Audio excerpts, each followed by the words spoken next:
ask you to try to be conscious of that. Try to keep your voice up, okay? Ms. Schwartz, where are you from? I am from Logan, Ohio. And are you in a relationship? Yes. And who are you in a relationship with? I am in a relationship with Caleb And what's Caleb's last name? Clark. Okay. And did you have a relationship with Caleb's grandmother? Yes. What was her name? Bonnie Austin. Okay. What was the nature of your relationship with her? So anytime I would go over there, she would treat me as like I was her grandchild as well, or like her daughter. She'd always talk to me about how like she was excited for me and Caleb to grow old together and just stuff like that. And did Caleb live with his grandparents? Yeah. Did he live with them during the time that you were dating him? Yes. And are the two of you still in a relationship? Yes. And September 30th of 2018,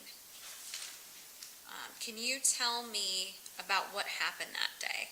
Starting with, I think it was the evening, correct, when everything started? Yeah. Okay, why don't you, in your own words, tell me what happened? How did you first find out about everything? So he texted me and said that she was having... Objection, Your Honor, to what he said. So,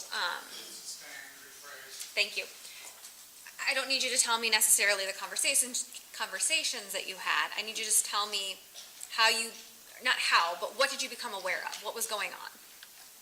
Bonnie was having shortness of breath, and they called 911, and she was taken by a squad to Mount Carmel. And then what did you do? Once I got the text, I asked my parents if they wanted to go with me to see her there after I got the text. All right, and then what happened? We got there, and she was in the emergency room, and when we got there, they said that she was doing okay, and they were going to monitor her for a couple days, but she was going to be fine. And at this time, who was there? It was Dave, me, my mom, my dad, and my sister, I think, were separate, like in the car or something, but I remember me, Dave, Laura, and my mom. And you say Dave who? Austin. And Laura, Clark. and that's Caleb's mother? Yeah. Was Caleb there? No, not at the time. Okay. So after you get to the ER, what happens? We get there, and Laura said that she wanted Caleb to... Objection as to what Laura said.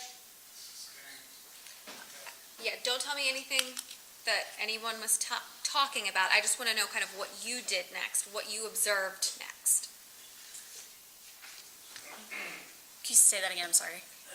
So you got to the ER without telling me what anyone was talking about. What happened next? What did you do? What did you observe? Laura said that she wanted... Objection as to what Laura said. Sorry. What was your understanding of what you heard when you got to the emergency room? That she wanted Caleb to be there, and that she told me to text him and... Objection, Your Honor, as to what she said. Go ahead, I'll let you, I tried to fix it. It's fine. At some point, did Caleb come to the hospital? Yes. All right. Where were you when Caleb got to the hospital? I'm not sure if I went with my parents to get him or not, but I don't remember. Okay, at some point, did you leave the ER? The ER part of the hospital? Yes. Did you leave that area? Yeah. Okay, where did you go from there? That I don't remember. You don't remember what happened after you were in the ER? Once we got Caleb there, they were taking Bonnie up to ICU. Okay. What did you do then? We all went up there, and Laura ended up going home Okay. because they said that she was going to be... Objection as to what they said. So, either way, you're upstairs in the ICU. Who all is up there in the ICU with you? It was me, my mom, Caleb, Dave, my dad, and my sister. And where were you all? Were you in a hospital room? Were you in a waiting area? Were you in the hallway? Where were you at? We were in the waiting room. And what do you remember happening after you get to the waiting room? We get up there and Husel came out and said, can I say that? That, Okay, you don't worry about it, that's my, I'm sorry. okay? He said that he wanted to talk to us about what was going on, and my mom was saying that Objection as to what her mom's saying?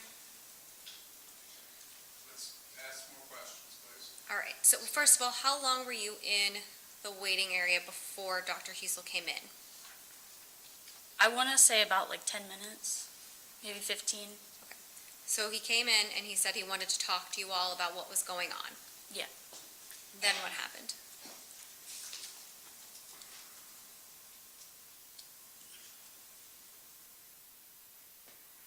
I'm trying to be careful with my words, I'm sorry. Did you go into another room? Yeah. Okay. Tell me about that. We went in there and Husel said that she was brain dead and that her lungs weren't working and her heart wasn't working, and that she had something wrong with her kidneys to where she went to the hospital in Tennessee a couple months before that. Okay, and then what happened after he told you all that these things were wrong with her? We all had different reactions to it and just kind of sat there in shock.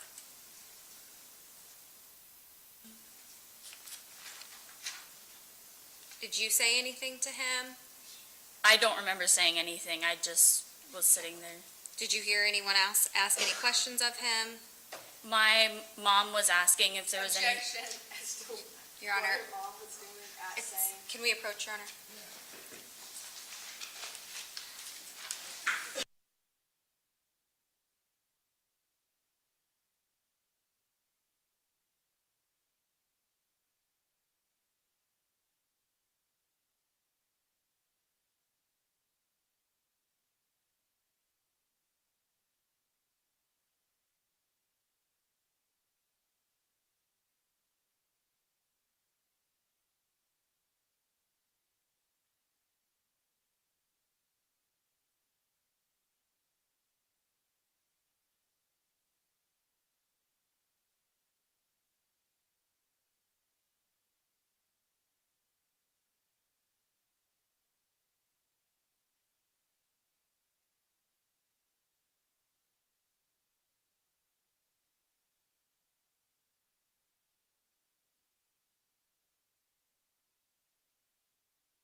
state of Ohio to elicit testimony about what Dr. Husel said. And if you watched the objections, you saw that they didn't object to that, okay? What other people say, if it's offered for the truth of the matter asserted, it's inappropriate for them to say that. Now, they can testify about what their understanding is of something, okay, without saying what was exactly said, but they cannot sit there and say, well, she said this, and he said this, and then she said that, okay? If they're offering for the truth of the matter asserted. Does that make sense? That's about 4 weeks of law school right there. And I try to do that just to assist you, because a lot's been going on here, and I want you to understand what's going on. So, hearsay is one of those objections. We're going to ask a new question, we're going to continue on, okay? Anything for the record? No, Your Honor, thank you, appreciate it. No? No, thank you, Your Honor. Okay. Next question. All right, so let's kind of start back a little bit. You're in a different room, you're talking to Dr. Husel, he's telling you about Bonnie's issues, her prognosis, right? Yeah.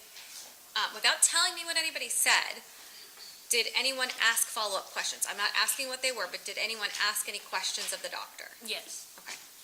And how was his response? What did you observe about his response? The response each time was just a flat out no. Each time, no explaining, just no. Okay. And after that happened, what next? Dave ended up leaving the room, and Caleb went to go get him, and I went with Caleb, and we were just looking for him, and we all, at some point, end up meeting back in the waiting room after all that. All right, and what happens once you're in the waiting room? Someone came out, and I'm not sure who it was, but we were asked if anybody wanted to go back in the room with her after they took her off everything, and I said that I would. Okay.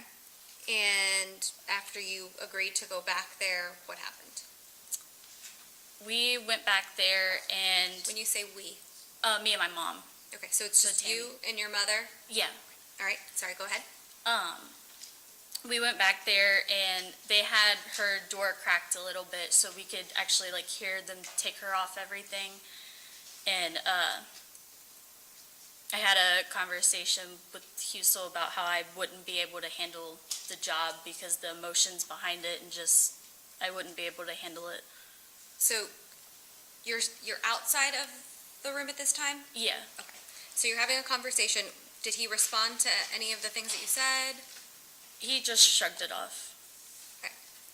When you say shrugged it off, Literally just shrugged it. and after you were in the hallway, what happened next? We went in her room, and I went to go say my goodbyes to her, and Was she on the ventilator at this point? no, she was off everything. Okay. And I told her that Caleb and Dave loved her and that we'd look after them. And anytime I would finish my sentence, she would kind of move her head towards me, which was weird because she was off everything and she was moving. And I could see her chest moving up and down. And did you see her make any other movements? She moved her mouth a couple of times. Okay. What happened after you were in the room with her and you observed those things? That happened about maybe 3 or 4 more times, and I ended up leaving the room and went back in the waiting room after that. Now, you said she did it 3 or 4 more times. Yeah. Was it sporadic, or Objection, leading. did you notice a pattern in the way that she was responding? Yes. What was that? Anytime I would finish my sentence, completely after, it wouldn't be in the middle, or while I was talking, she would do it after I finished what I was saying. All right, you said you left the room after that? Yeah. And why is it that you left the room at that point? My mom told me to get out of the room. Okay. And then you said you went to the waiting room? Yeah. What happened once you were in the waiting room? I went out there and talked to Caleb, and I said that she passed. And did you tell anyone out there about what you had observed in the room I told Caleb about it. that day? Yeah.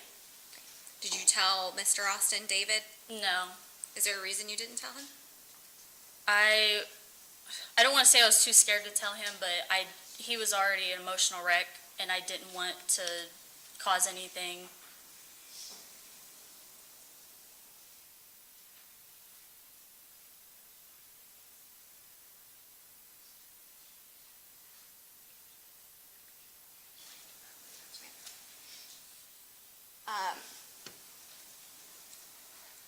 So you didn't want to tell David because he was already upset, you said. Yeah. Why did you think that would be a problem to tell him that? Objection calls for speculation. So,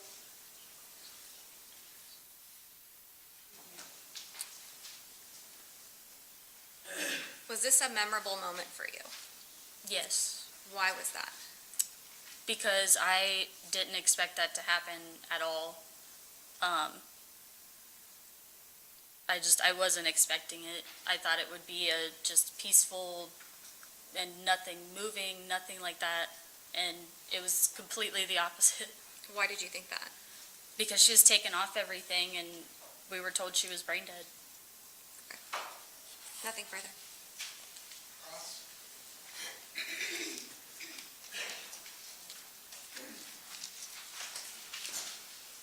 Good afternoon. Diane Menashe on behalf of Dr. William Husel. I want to go through all the people you've talked to about this case, okay? Okay.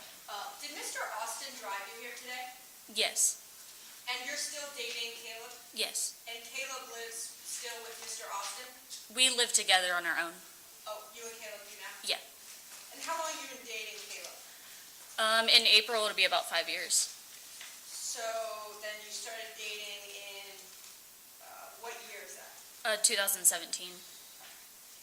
So just want to go back to the people that you've talked to about this case. I'm assuming, since this was Caleb's grandmother, fair to say this is something that you and Caleb talked about? Yes. And obviously you were deposed in this case as well as a witness, is that correct? Yes. And when you took your deposition, you realized that you were under oath, Yes. and you're under oath here today, right? Yes. And have you also, how many times have you met with the prosecutors in this case? One time. And how long did that meeting last? I want to say about 20 minutes. And then did you separate, is that separate and apart from any conversations you had in the hallway before your testimony? Yes. Yes, that was separate? Yeah, Corinne came out and told me to, just tell the truth and stuff, but the, only conversation I had with the prosecuting office was that one time. Okay, and what date was that? I'm not sure the date, but it was, I think, last week. Okay, and then the counsel for the attorney for David Austin, have you had meetings with that attorney as well? Not asking you what was said, just have you met with his attorneys? Yes, for my deposition. Okay, assuming you prepared for your deposition, right? Yes. So just want to go back through, because as I understood some of the things you said, let's talk about those. You indicated, you talked about your relationship with Bonnie. You remember your deposition was in June of 2021, Yes. and June 2nd specifically. Do you remember that? Yes. When you were asked during your deposition, how well would you say you knew Bonnie? Your answer was it not, I didn't know a lot about her, but I knew her for about a year. I didn't know a lot about her medical history. Do you remember saying, I didn't know a lot about her, but I knew her for about a year? Yes, that was about, her medical history and stuff I didn't know a lot about. So then when you talked about the kidney in Tennessee, you didn't actually know that that was a heart attack that she had in Tennessee a month before her hospitalization? I did not. Did you know, in terms of your relationship with her, that in the 3 months before she was at Mount Carmel West the final time, she had gone to the hospital 4 times? Did you know that? I knew she went a couple of times. I'm not sure for what or when, but I knew she had been in the ICU before. And during this time in 2018, Caleb was living with his grandparents, is that right? Yes. And did he ever live with his parents? He lived with his mom, but I don't know timelines and stuff like that. Fair to say his grandparents were taking care of him, right? Yeah. And so then let's go to the hospital. You were asked on direct about what you did and what you heard when you got to the emergency room. Do you remember that line of questioning? I don't know. Okay. Well, as I recall it, you indicated that you were told she was fine. Do you remember using that word fine? Yes. So let me go back to your deposition. Do you remember during the deposition when you said that that information was obtained by you from your grandfather? From Caleb's grandfather? From Caleb's grandfather? Yeah. Okay, because I want to be clear, you're not part of any discussions with any medical team or doctors or nurses, right? Besides Husel, I didn't talk to anybody. Okay, so let's focus on the emergency room. When you're in the emergency room, your testimony as to what Miss Austin's condition was or wasn't is only based on the information that Caleb's grandfather, Dave Austin, gave to you, right? Yes. Okay. So I want to be clear about where you believe you got that information. So then, because you aren't a biological relative of Miss Austin's, correct? Correct. And you were clearly not there as the next of kin, No. nor as a durable power of attorney? No. And how old are you? I am 20. And so at the time you were 16? Yes. And did anyone at the hospital ask your age at the time? No. Did you go to the hospital with your parents at the time because you did not have a driver's license? Yes. So then let's go to the conversations that you indicate took place on the ICU. What floor was the ICU? I'm not sure. You don't remember. No. What floor was the ER? I don't remember. What was the doctor's name in the ER? I don't remember. What was the nurse in the ER that was attending to Miss Austin? I don't remember. What was the name of the nurse in the ICU that was attending to Miss Austin? I don't remember.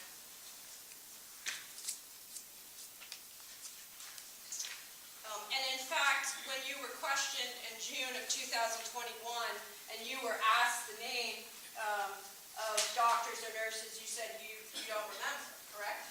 Correct. So then you're in the waiting room on the ICU, moving up to the ICU, correct? The emergency room to the ICU? Yes. What day of the week was it? I don't remember.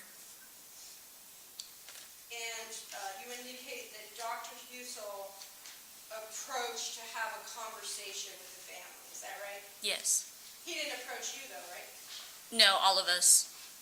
And tell the jurors, how big is the waiting room? I want to say the waiting room was maybe about as big as this area, the open space.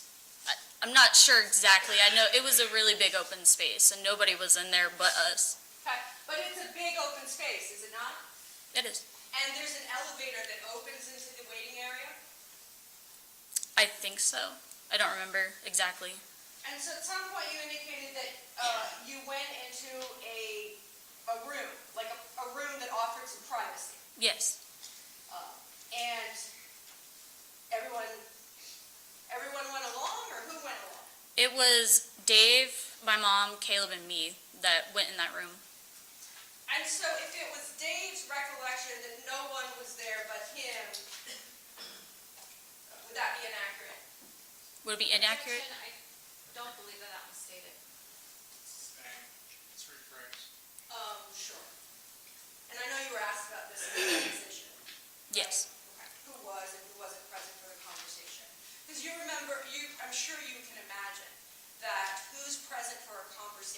in this case is very important, Yes. right? And assuming, well, let me ask you this. Even at 20, fair to say that two people can perceive the same event, but think of it differently? Can you rephrase Sure. the? Just a common sense question here. Two people could see one event, and wouldn't you have to agree that they could perceive that event differently? I don't know. So it's your testimony that you were in the room and overhearing the conversation with Dr. Husel, is that right? When we were all in the private room? Mhm. Yes. And you don't remember if a nurse was in there? There was no other nurses or workers in there. And I noticed that you didn't mention the chaplain, Lisa, that was downstairs with the family in the ER. I don't remember the chaplain. I knew there was one for the ICU. I remember her coming out and talking to us, but I don't remember exactly what was said or when. And so when you say her, are you talking about Carrie Miller, or you don't remember her name either? I don't remember her name. But there was a chaplain on the emergency room floor? The only one I remember was in the ICU. I'm sorry, on the ICU? Yeah. And she spent time with the family? Yes. She spent time with Dave? Yes. Because there was some concerns, were there not, about Dave and the way that he was acting in the hospital? He was very upset after hearing everything and was, So let me just sorry, my question wasn't clear. Dave was acting, was behaving in a way that caused you and others in the hospital concern, yes or no? yes, He was banging his head on walls, correct? yes, There was great concerns about him potentially owning guns and what he might do with it. Do you remember that?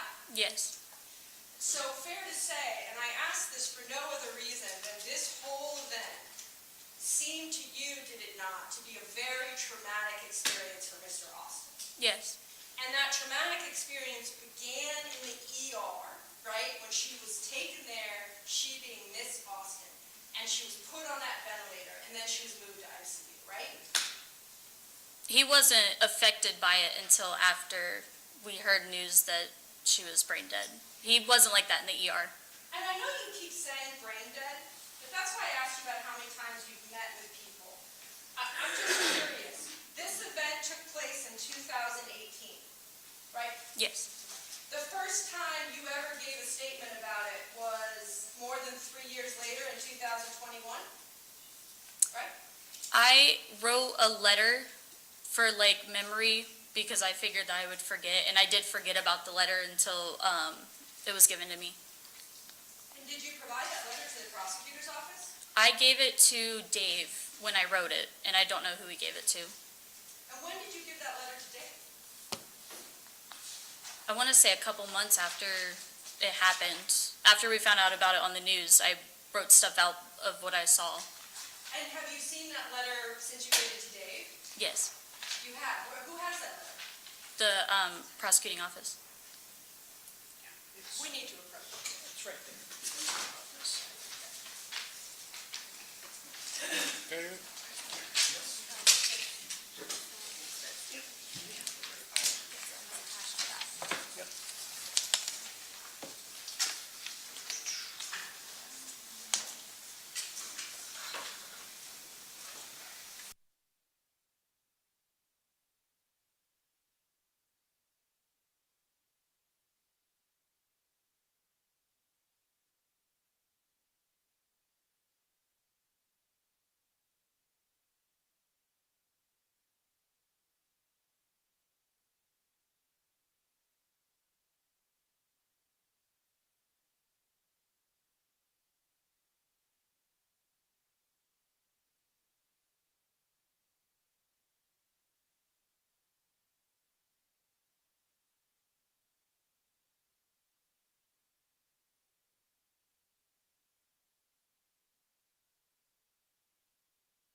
You got enough time to review the document? Yes, Your Honor, thank you. Are you ready then? Place on the record, Okay. Judge, that it was actually already provided in discovery? Well, you got that over here, I thought. No, she said they didn't have the letter in discovery. They did receive the letter in discovery itself. When was that? And on November 21st of 2019. Just so the record is clear that they had both the summary and on November 21st of 2019, the letter itself. Okay. Thank you. All rise. Let's bring in the witness.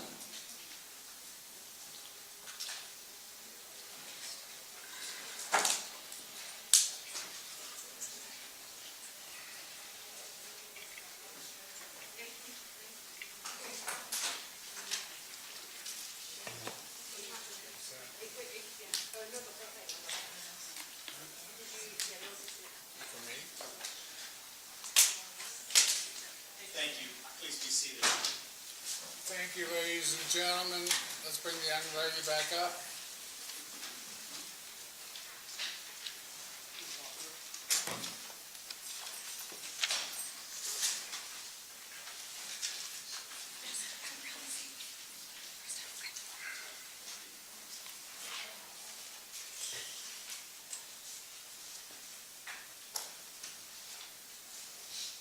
Go ahead and make yourself comfortable. Remember you're under oath. Let's keep your voice up, okay?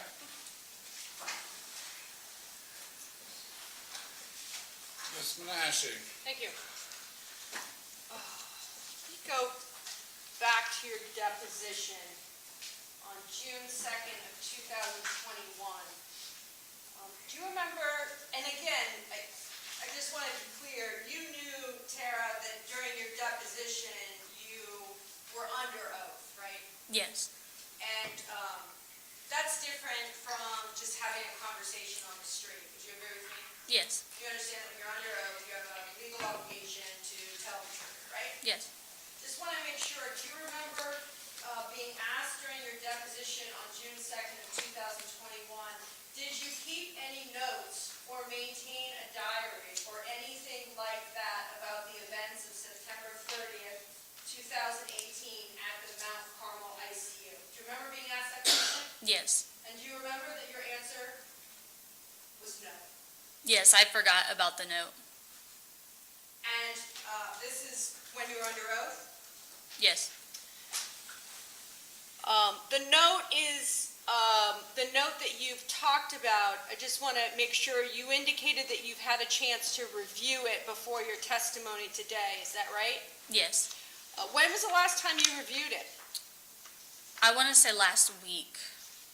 So tell me, how does it get to Dave, and then didn't Dave give it to his lawyer?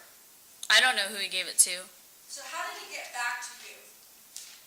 I went to the prosecuting office and they gave me a copy. And then you reviewed it? Yes. Now, you understand that what you write is not under oath, right? Yes. Okay. And you would agree with me that this note that you're referencing isn't dated, right? Yes. I'm sorry? Yes. It is not. It's not dated. And you also understand that the litigation, that being the civil suit that was filed against Mount Carmel and Dr. Husel, was filed in advance of that letter being given over to any attorney, right? I'm not sure. What was the question?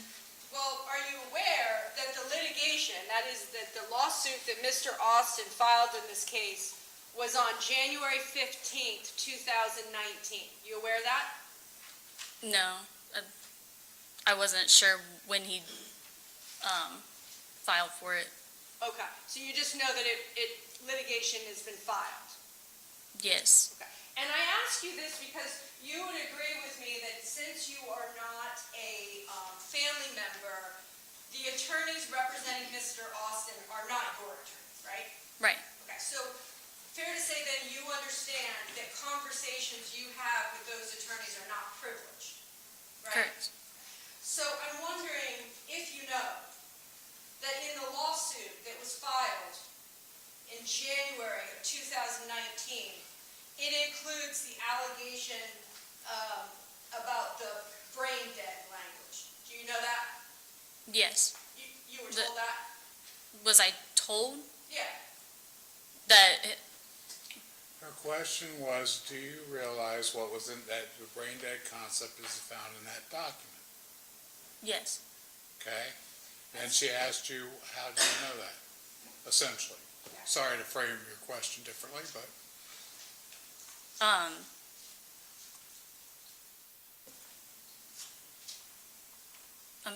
I'm sorry.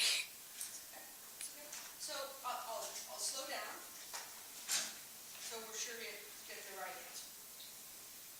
There was a lawsuit filed in June 2019. Okay? Or, I'm sorry, January, my correction, January. So the first month in 2019. And your testimony just now was that you are aware that within the lawsuit, specifically on paragraph 20 and paragraph 50, that there is this allegation that these words brain dead were used. Are you aware of that? Yes. And I assume, Tara, that you're close to this family, right? Yes. Caleb is someone that you've been with now for many, many years, right? Yes. And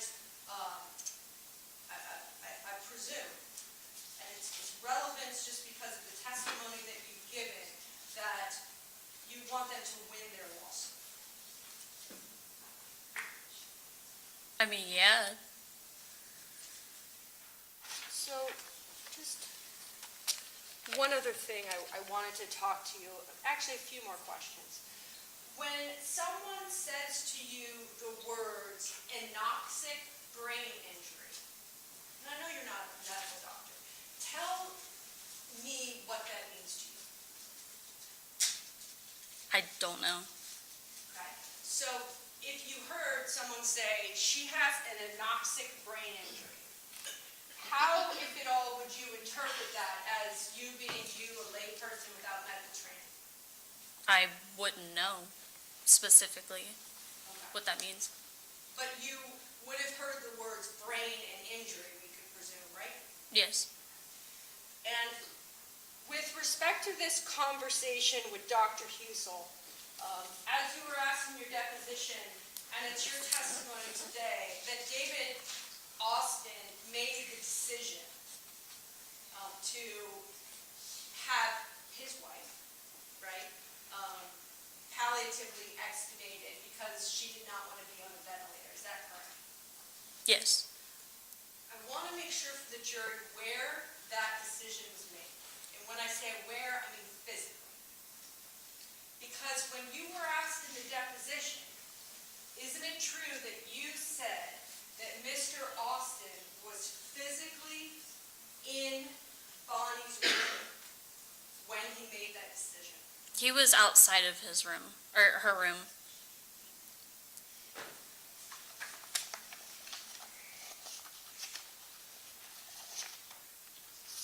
One moment.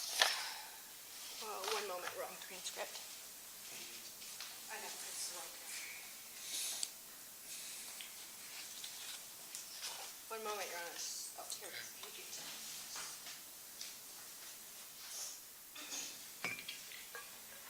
Just, and are you aware that Dave just testified, Dave Austin?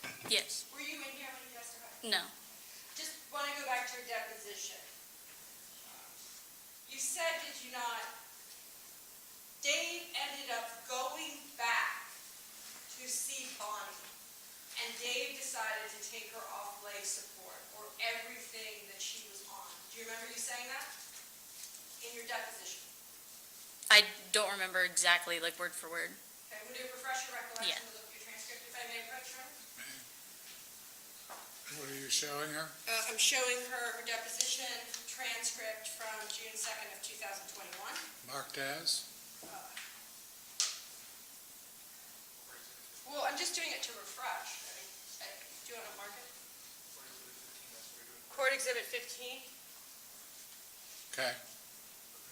This section right here. And you know what? I'm going to ask you those questions, if you want to just review those. Okay.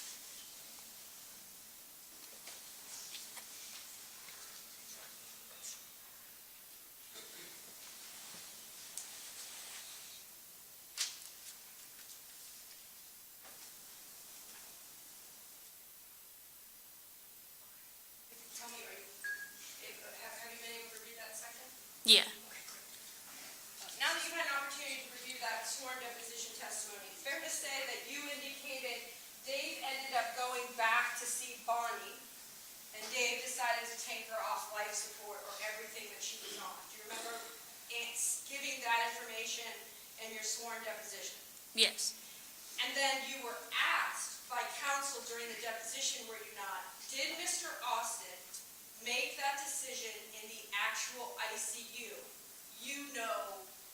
bedside? What did you say? I said that he made the decision towards the foot of her bed. He was like in between the doorway and her room. So like, just, Well, so Tara, let me just be clear though about what you said in the deposition. You said yes, did you not? Yes, Yes. he's at bedside. yes, So Dave Austin is at bedside of Bonnie Austin in the ICU when he makes the decision, according to your testimony, right? towards the foot of his bed, or her bed, just in between. It's hard to explain, I'm sorry. Well, I just want to be clear though, and then it said, did you overhear this? And you indicated, did you not? Yeah, right? Yes, And then you go on to explain, do you not?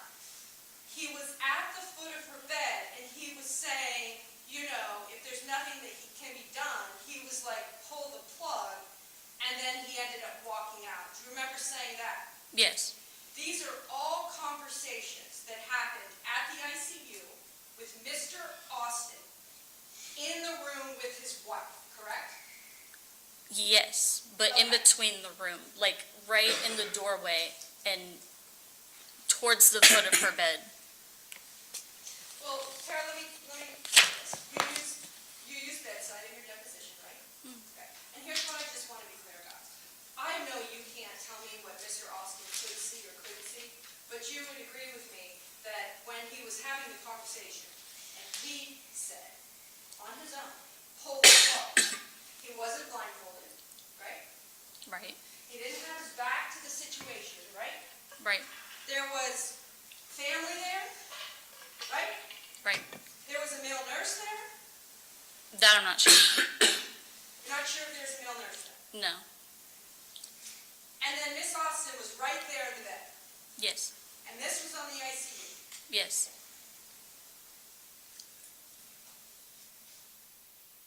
And in fact, you not only don't remember whether the nurse was there, but you don't remember whether Dr. Husel was in the room when Dave said, pull the plug.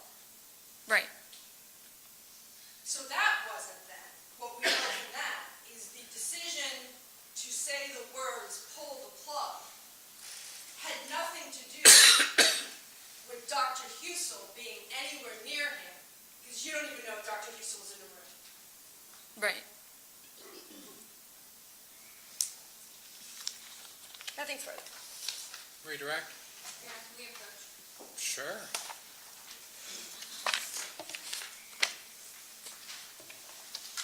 That coffee smelled real good this morning, ladies and gentlemen of the jury. I don't know what it is, but it should be outlawed.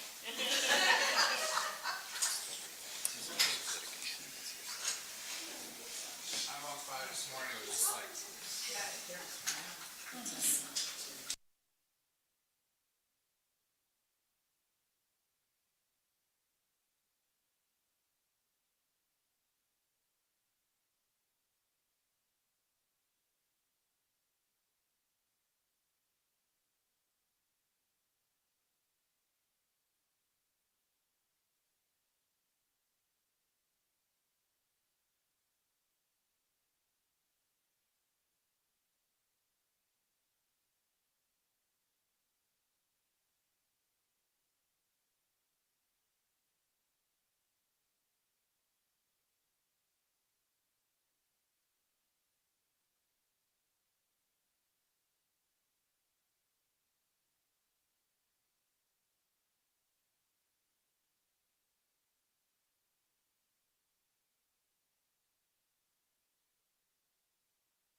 are you sorry about? You've been dancing with that machine for years.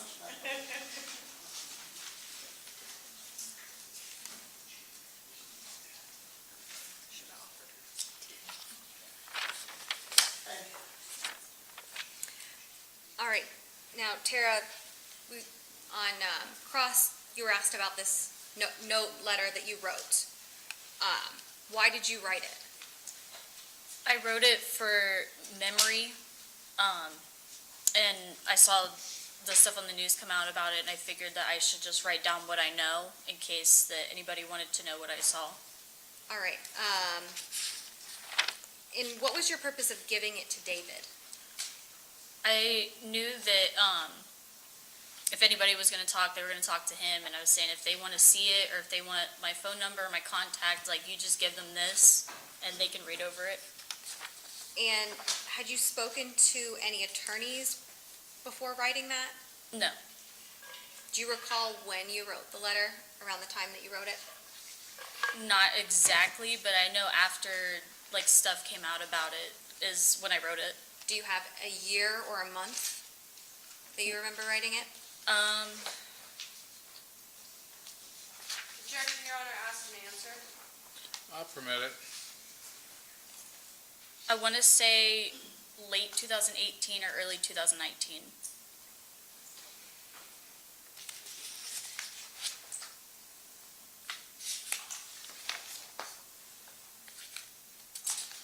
You were asked about the phrase bedside.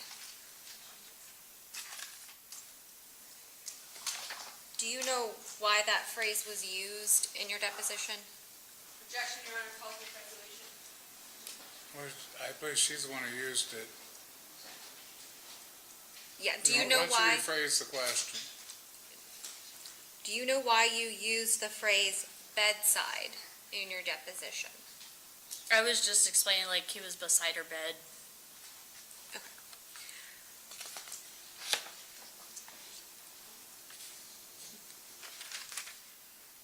Was it your priority on September 30th, 2018 to learn every person's name that you met? No. What was your priority that day? To, Objection, Your Honor, beyond the scope. I'll permit it. just to get Bonnie back home and better. Nothing further. You may step down, ma'am. Actually, Your Honor, I'd like a follow-up question with respect to the date, To the date of what? the news coverage. I mean, the date, well, the only date that she discussed on cross was the date of the document. That she wrote it after the news coverage. I'll give you one on the news coverage. Go ahead. Harry, would it surprise you to know that the first news coverage was on January 15th, 2019, when Mr. Austin filed the lawsuit?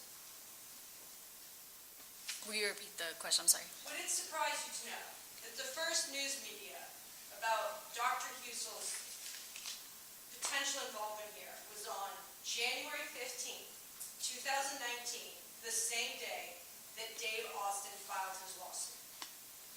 No. Nothing further. Okay, ma'am, you may step down.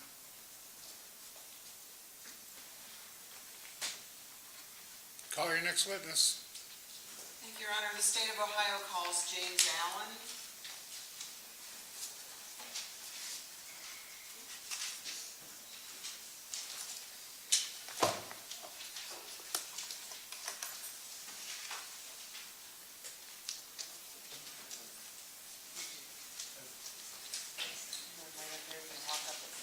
Blank there.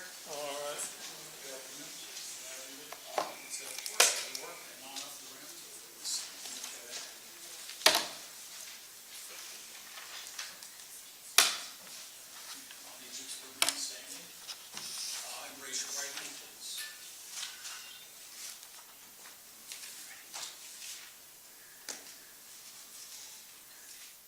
You swear or affirm to tell the whole truth and nothing but the truth, so help you God?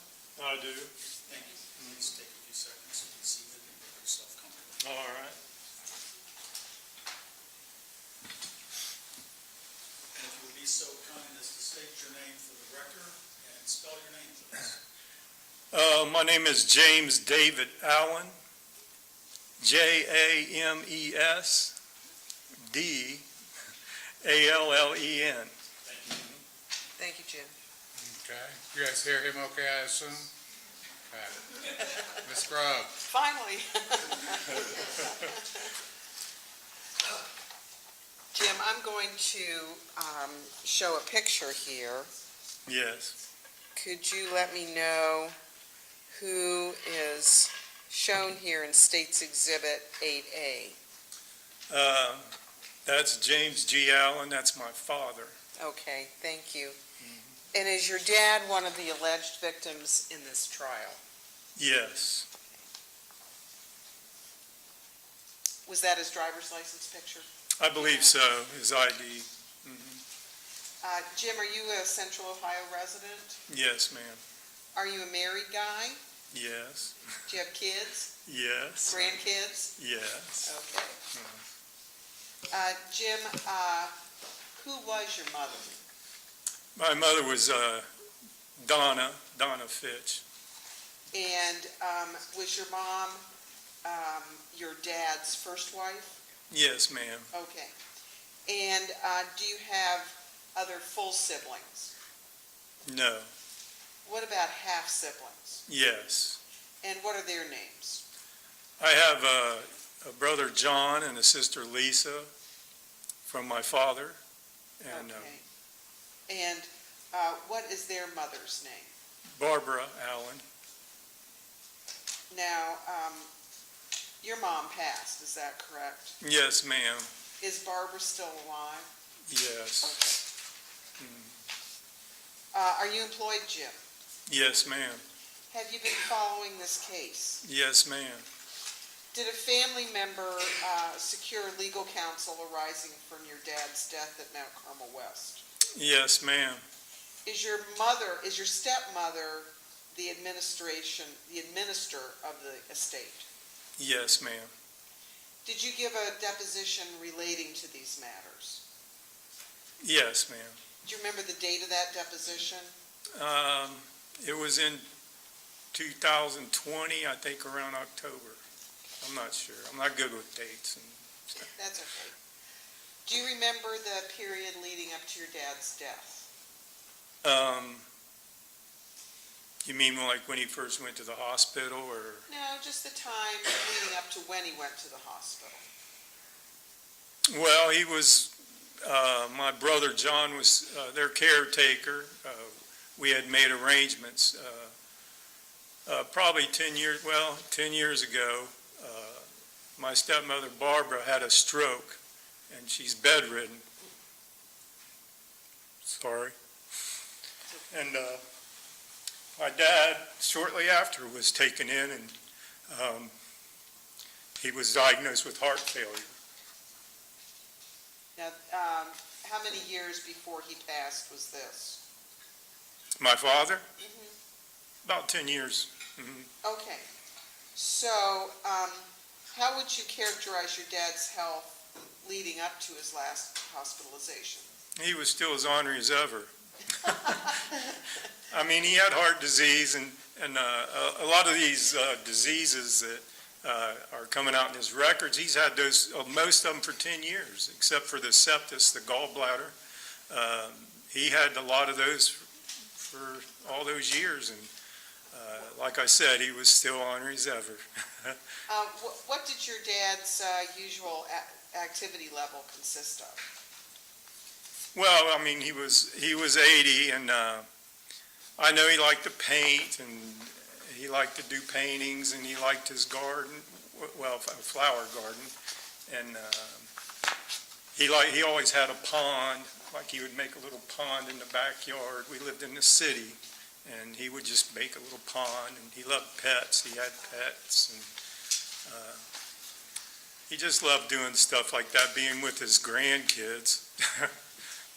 Okay, Mostly. So, but was your stepmother more limited than your dad? As of like 2012, I believe, she was bedridden. But before that, she was very she was very much alive, you know. She was always out helping people and doing what she could, and she worked hard her whole life. And did you enjoy a nice relationship with your stepmom? Oh, yeah. Mhm. Okay. So let's turn your attention to your dad's last hospitalization and the time right before that. Who all was in your dad's household when your father was leading up to your father's hospitalization? Like who lived there? Yeah, who all was living there? Up to that hospitalization, it was him and my stepmother, Barbara Allen, and my brother John. He was taking care of her, and his girlfriend. He had a friend there to help him, you know, Okay. with things in the house. Do you remember your dad's last hospitalization? Do I remember it? Yeah, do you remember it? Yes, I Okay. remember it. What was It's your not funny. understanding about why he went to the hospital? Well, at first, you know, we wasn't too sure, but on the 24th, we found out he was septus. His gallbladder was backed up. And, Okay. And what month and year was this? This was May the 24th, 2018. Like I said, I have to think, I'm not real good with Okay. dates and, you know. Was this a week leading up to a holiday? Oh, yeah, this was Memorial Day weekend, yeah. Okay. Were you in town when he went to the hospital? I was actually in town on the 24th, and I believe the 25th. We had went to the hospital that evening, and we left just before, I think, he was in recovery, and we left, because it was pretty late at night. And I get up early for work. I get up at 4 in the morning, so. Do you know what time he went to the hospital? Not precisely, no, I don't. Had you been to work that day? Well, we were trying to think, I mean, this has been 4 years ago. I believe I was at work that day. There was a vacation somewhere in there, but I believe I had been at work that day. Okay. Were you in town for the rest of the hospitalization? No, Where were you? We went to Beauty, Kentucky, where my dad was born. We had found our family, the Allen family cemetery up on the hillside, and we had went up there to investigate that so we could have it cleared off, and because it was like a jungle. I mean, it was back in the woods, you know. So we went down there, and there's not a lot to do, but Johnny was keeping us in touch of his hospitalization. So we came back that Sunday, and the 27th, we came back. It was kind of late, so we just came home and went to bed.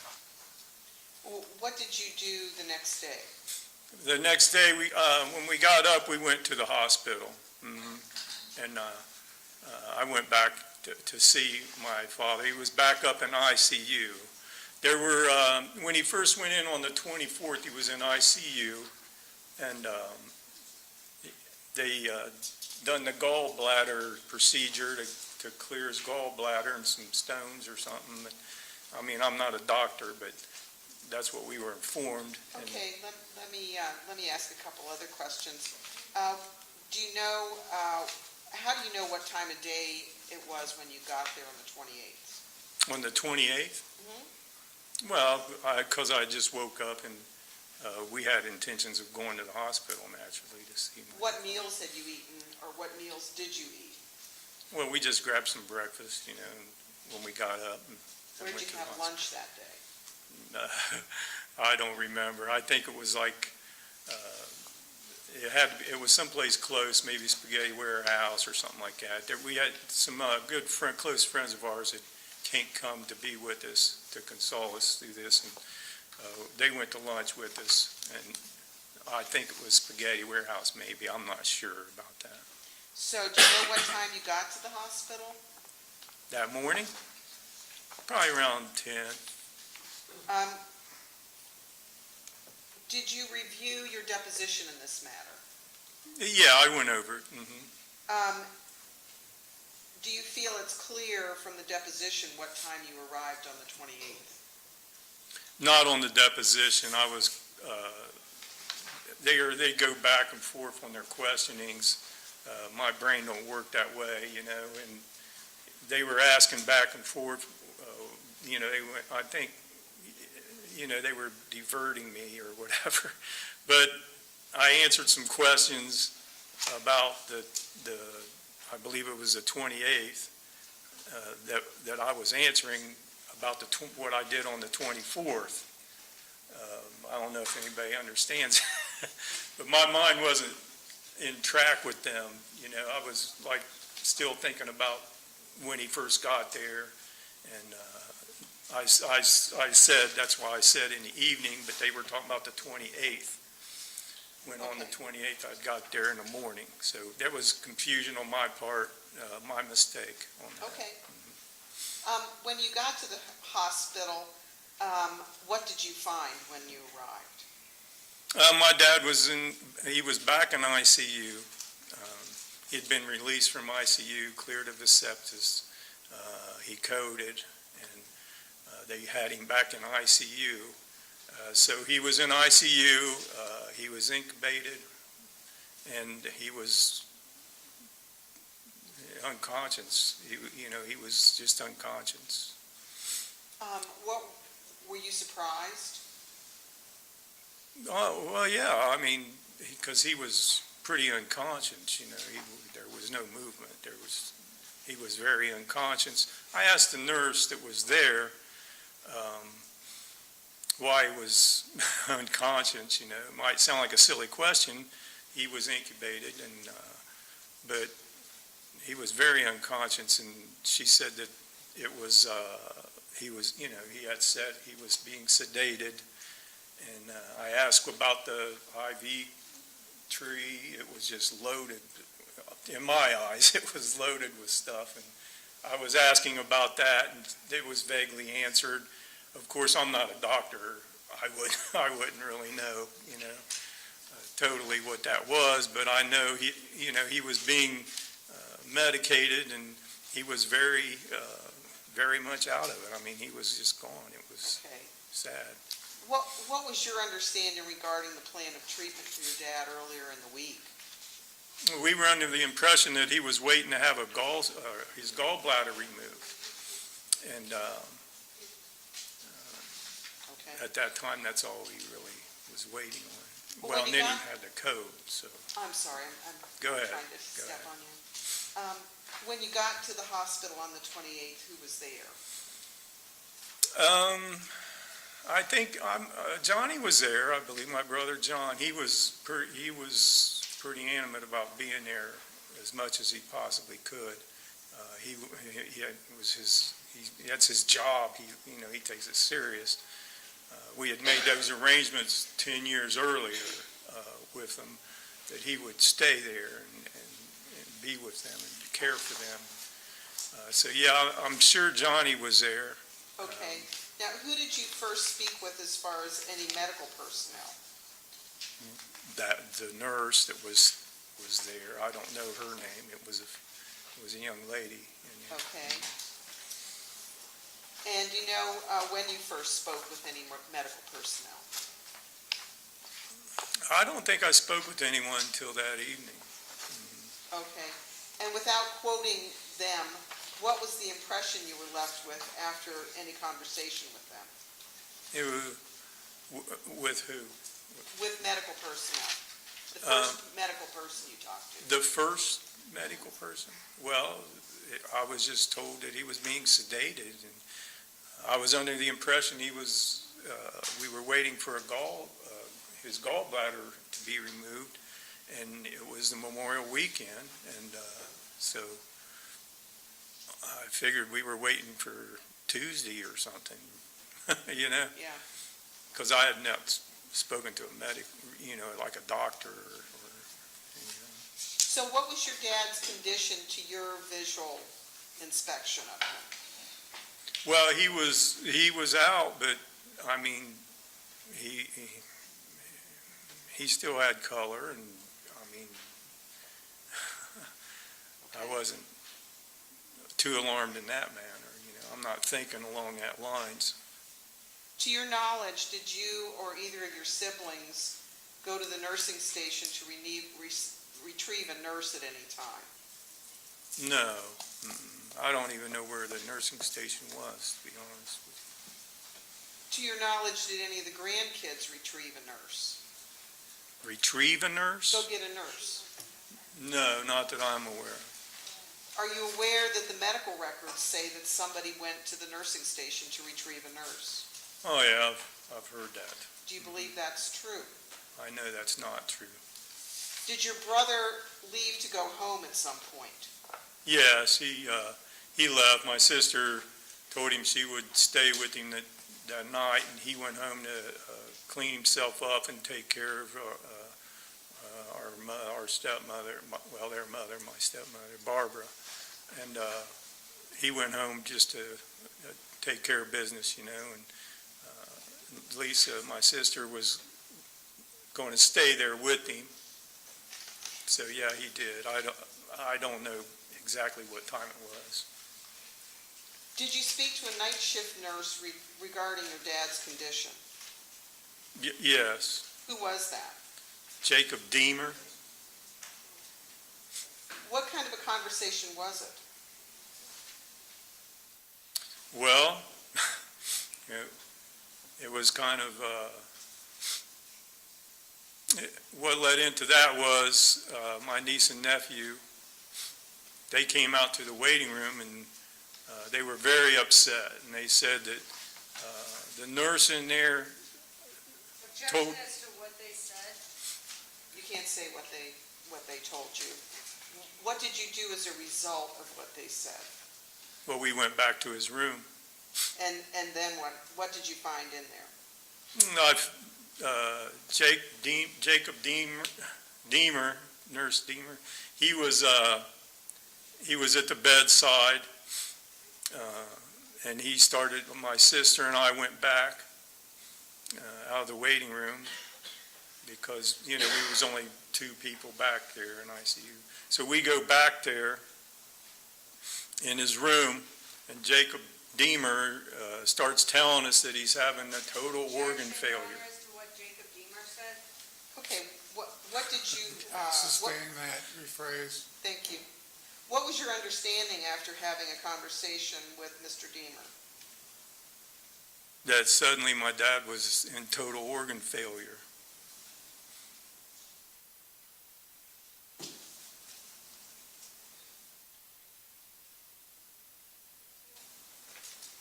Did you ever have a conversation with William Husel? Personally, he spoke to us as a family unit. Okay, all right. When was that? That was later on after Johnny had come back. My sister had called him as soon as we went back to see Jake Deemer, and so Johnny was on the way, and now when Johnny gets there,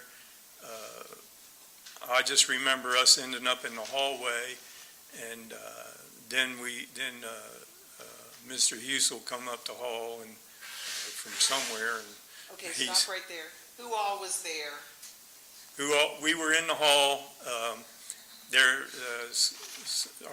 I think some of our kids were in his room with us. My wife, brother, and sister were more towards the hall, and Johnny was on the phone with his mother, Barbara. Okay. And did anybody from the hospital ever talk to Barbara? Yes, Mr. Husel took the phone from my brother and walked down the hallway talking to my stepmother, Barbara, about Okay. my dad's condition, I presume. Okay. And when he came back from that conversation, what was your understanding about what Barbara wanted to have done? That we were to make the decision on what we were to do about my father's health care as a family. Okay. Now, were you advised by the doctor of your dad's condition? Yes. After that conversation, what was your understanding about your dad's condition? Well, we were advised that he was in total organ failure, and that it sounded kind of crazy to us, but the life support meds were actually killing him, okay? Makes a lot of sense. But that's what was causing his organ failure, and that he had no chance. He wasn't going to recover, that they were just prolonging life. Were you given any options about his care? No. Was a decision made to withdraw care from your dad? Yes, based on the doctor's information. Why did you all make the decision you did? Well, we were told several times that they needed to do that if we didn't want him to be kept alive by life support. We asked, when was he suddenly on life support? We were just shocked that now he's on life support. We thought he was waiting on surgery, and now we're told he's on life support. When did this happen? And Okay. there was Now, no when you answer. talk about William Husel, is it the gentleman over my left shoulder in the courtroom? I'm sorry? She just wanted to stipulate that he would identify the defendant. Okay, thank you. And as I explained to you, it's an agreement by the parties you take as true. Thank you. Did you want to wait until the next day? Well, we wanted to wait for his birthday. I mean, his birthday was on the 29th, and we had like 20 minutes or so till his birthday. And we asked several times about, well, it's his birthday. Can we wait till his birthday? What were you told about that? Well, Objection, Your Honors, to what he was told. Rephrase, please. What was your understanding about that?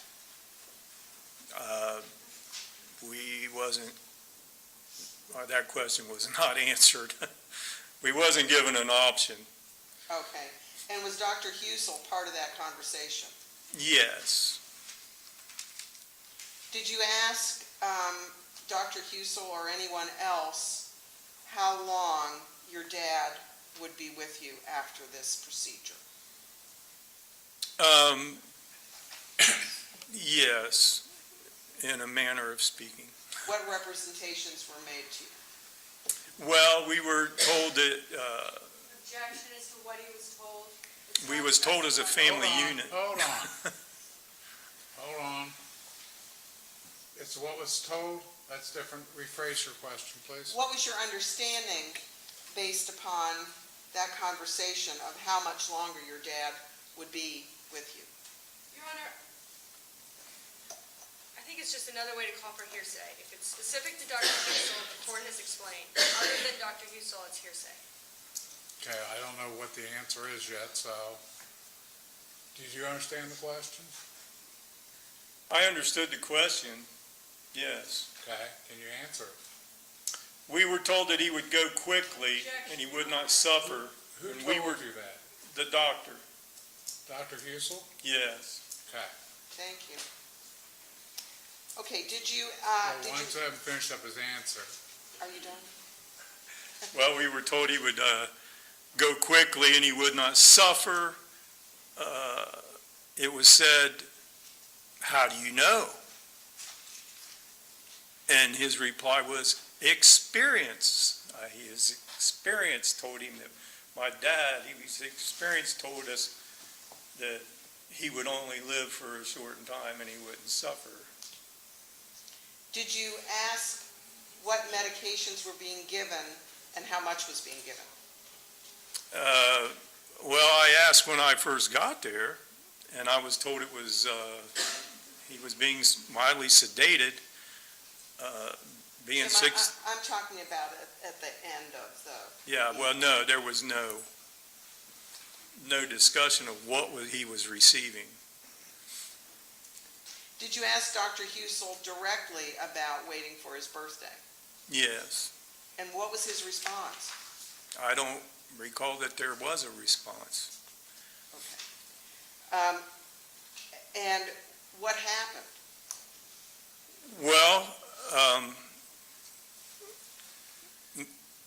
we told him that if he had no chance of recovery, and they were insistent on this, they just kept persistently telling us that he had no chance of recovery, they had to pull the vent tube, they had to get this done, Objection, Your Honor, it's non-responsive at this point.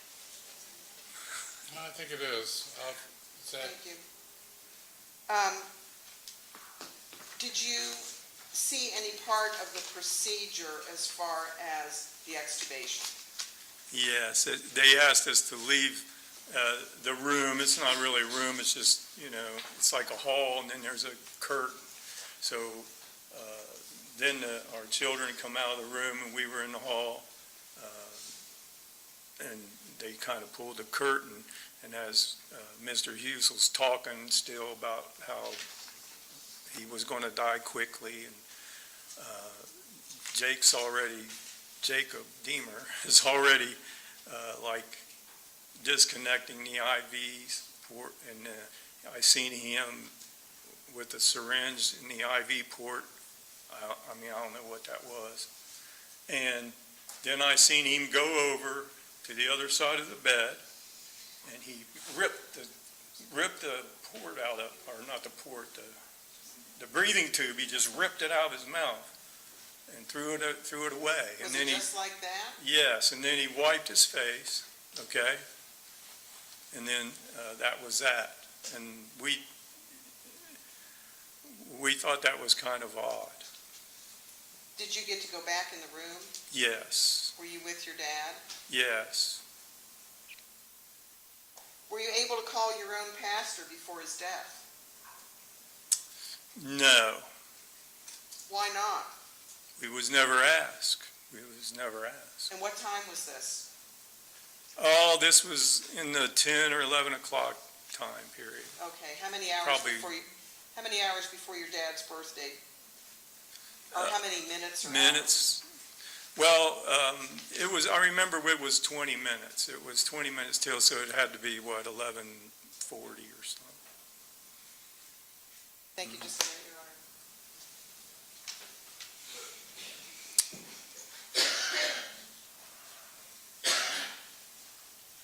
Did you gather around his bedside and do anything as a family? Yes, we gathered around the bedside, and we discussed that we would just go ahead and sing happy birthday to him. And then we sang Amazing Grace, and we held his hand, and we thought he was gone, and we heard someone say there's still a faint heartbeat. And then moments later, we heard that there was no more heartbeat. So he was gone. Okay. Thank you, Jim. Thank you. Ms. Menashe will, I believe, have some questions for you. Ms. Menashe?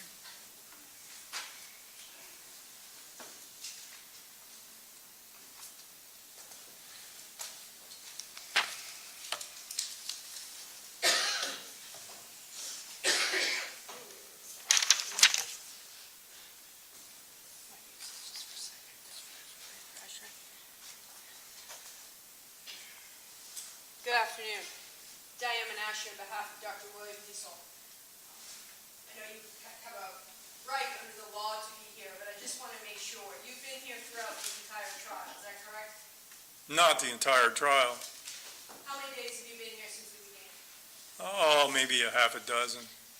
And when you're not in trial, you've been watching the trial? Of course. Okay. And so you've seen me do this questioning, if you will, of each of the family members of each patient, is that right? Yes. So you talked about all circling around, and you also talked about there was questions on your direct examination as to what your granddaughters and daughters, I think, were doing. I want to just list the individuals that were in the room that were able to encircle your father and be with him. Who was there? Let's go through name by name. Name by name? Yes, please. All right. My two daughters, And what were their names, sir? Ashley and Amanda. Amanda Tracy, I just want to make sure I have her last name correct. Sure, yeah. Okay. And who else was there? Myself, my wife, my brother, my sister, my niece, nephew. There may have been some more. I don't recall. I wasn't taking count of who was there. Okay. But your daughter Amanda was there, is that correct? Yes, of And you- course. And you were asked some questions about what other people were doing, and Pardon? you were asked some questions on direct about your other family members, and I just want to know, would it surprise you to know that your daughter, Amanda Tracy, on May 29th, Yeah, who was in the room, yeah, of course. It um, was her grandfather. indicated that she thought Dr. Husel and her staff... Sustained. So, let me ask you this. You were all there to witness this, right? You were all there to witness... Yeah, you asked me that. You already asked me that. Okay, hold on a second. Let her finish her question, and then you can answer, Oh, okay? I thought she was finished. I'm sorry. No, she kept talking. It's Okay, I'm sorry. Let I'm her sorry. finish talking, and then if there's a problem, you can ask me, and I'll tell you yes or no, Yeah, okay? yeah. Ms. Menashe? Is your family's litigation still pending, sir? Yes.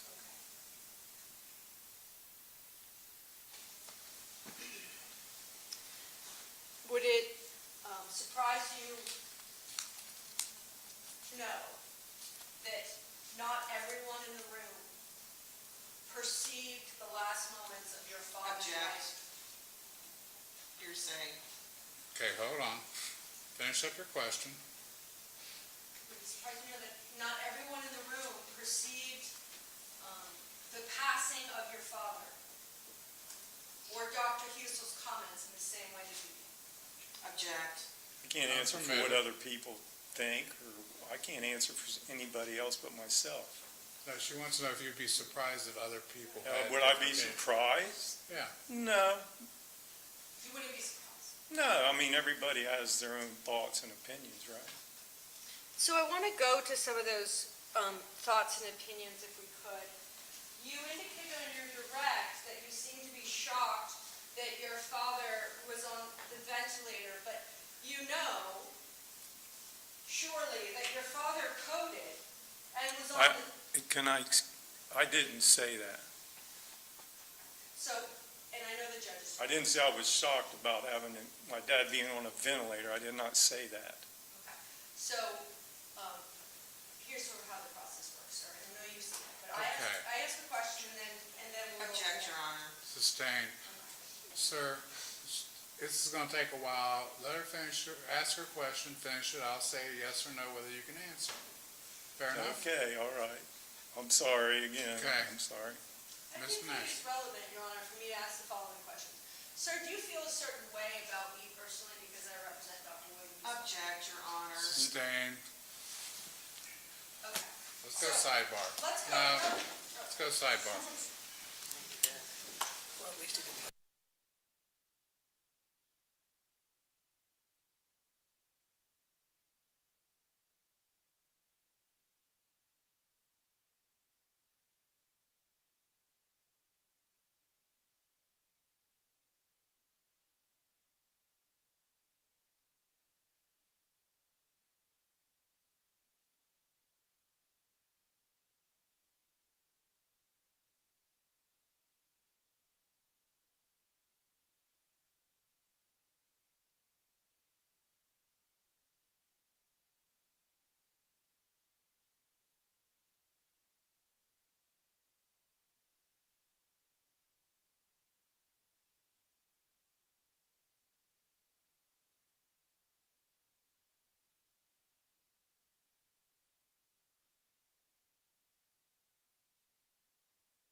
your father got to the hospital on May 24th, correct?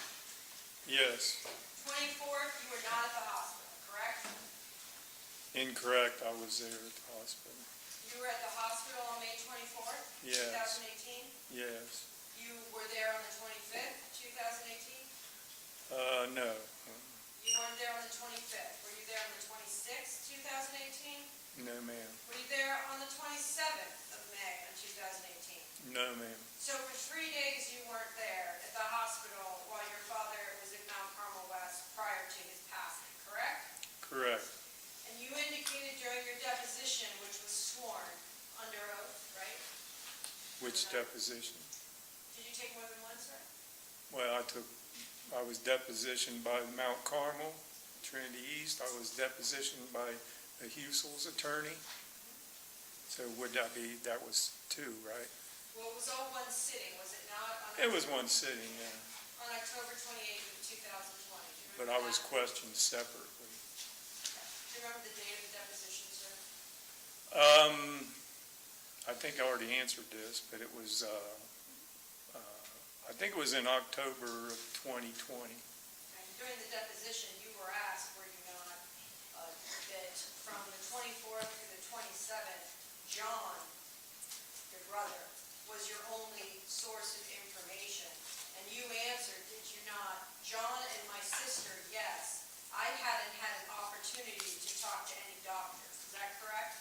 Yes, Then let's go on, we'll just stick with your deposition testimony, which, that was about a year and a half ago, sir. Would you agree with me in that? well, that was October 2020, so, And it's March of 2022. yeah, You indicated that when you first saw your father, he was in the ICU. So on the 28th, when you got there, he was in the ICU, correct? yes, ma'am, He was on a ventilator, was he not? yes, ma'am, Was it your understanding that he coded at 9 a.m. that day? yes, ma'am, So all through that day, he was on the ventilator after he had coded at 9 a.m. yes, ma'am, And when you arrived at the hospital, according to your testimony on direct, it was 10 a.m. Is that right? yes, So, you familiar just generally with work shifts, day shift, night shift, et cetera? of course, yeah, So 10 a.m., you would agree with me, is commonly referred to as the day shift. yes, So let's talk about things that happened on the day shift before the nighttime, before the night shift. Do you remember any spiritual care providers spending time with the family on the 28th, since you weren't there on the 25th, 26th, 27th? no, You don't? no, Have you, question, have you had an opportunity, you mentioned your review of the records. Did you review all the medical records of your father? I've never seen his medical record. You haven't? No one's I provided never this? said I reviewed his medical record. Okay. I think you were asked about that note, about whether anyone went to the nurse's station. Do you remember that?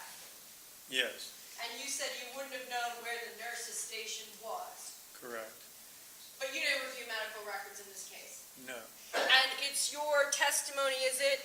You don't remember any spiritual care providers with the family at any time on the 28th? correct, no spiritual care from Mount Carmel. Any religious person, you don't remember them at all? Well, I'm not really a religious person, but I do have a relationship with my Lord and Savior, Jesus Christ. I'm sorry. But my if that question was, offended. sir, a spiritual care provider or a chaplain or someone that was in a religious care providing role, you don't remember anyone from Mount Carmel in that role coming and talking to the family on the 28th? Yes, I don't remember anybody, no.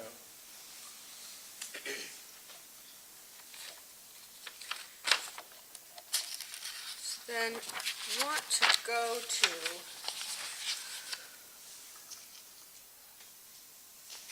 other things that happened on the day shift. You got there at 10. Do you remember at about 1 p.m. when Dr. Adam Mahoney spoke to the family and explained to the family as a whole that there's really nothing that the hospital can do for your father?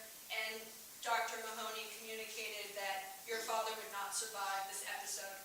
I do not recall that. I never seen Dr. Mahoney. You never saw Dr. Mahoney. No. And at this point in time, fair to say your brother was the main point of contact between medical staff and your family, right? When he was contacted, I guess. Well, was your brother there, if you know, the 24th, 25th, 26th, 27th, 28th? I seen him there on the 24th and there on the 28th. And I you can't speak testified for on him. direct, did you not, that he took his job as the healthcare provider for your father very seriously? Yes, he does. And we also know that you said in your deposition that all the information you got about your father's health was from John, right? Yes. Well, my sister, And your sister. John and my sister. Okay. So you don't know about the conversation with Dr. Mahoney? No, ma'am. Do you remember testifying, at least on your direct, that Dr. Husel, Dr. Husel grabbed the phone and had a conversation with your stepmother? Do you remember that testimony? Yes. Do you remember being asked about that situation during your deposition?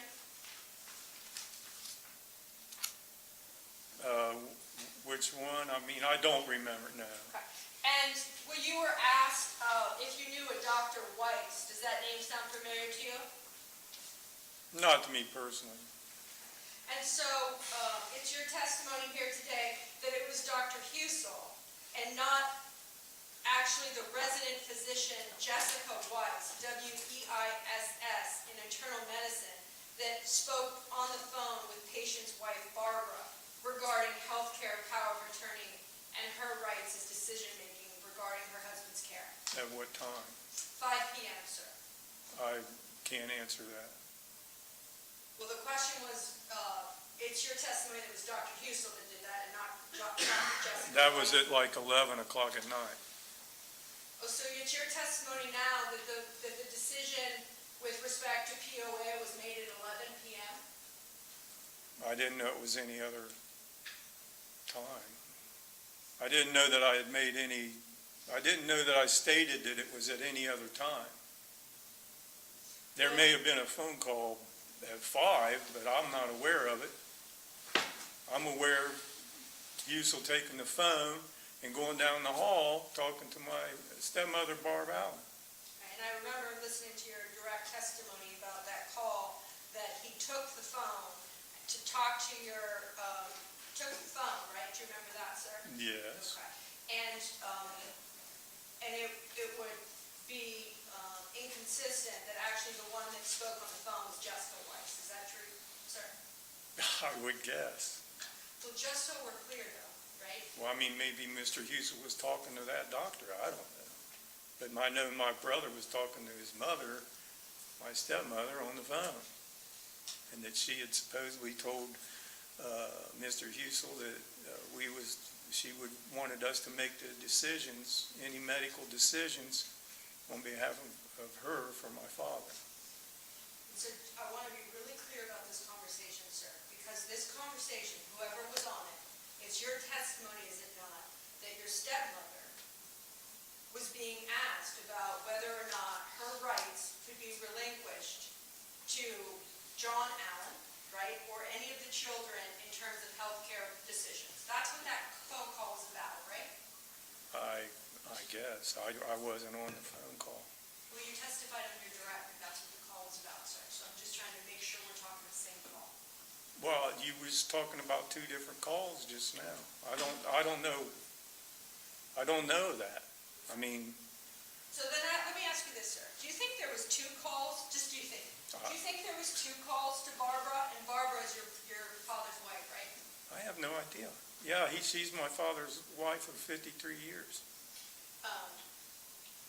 You don't know if there was more than one call to Barbara about whether she would relinquish her rights to Mr. Allen and defer health care power of attorney to her children? You don't I know? was never informed of that, no. I can't speak on behalf of And anybody you don't know else. Dr. Weiss, is that right? I don't know. And you know Dr. Gandhi? I never met him, I never talked to him. So then let's go, if we could, back to your deposition.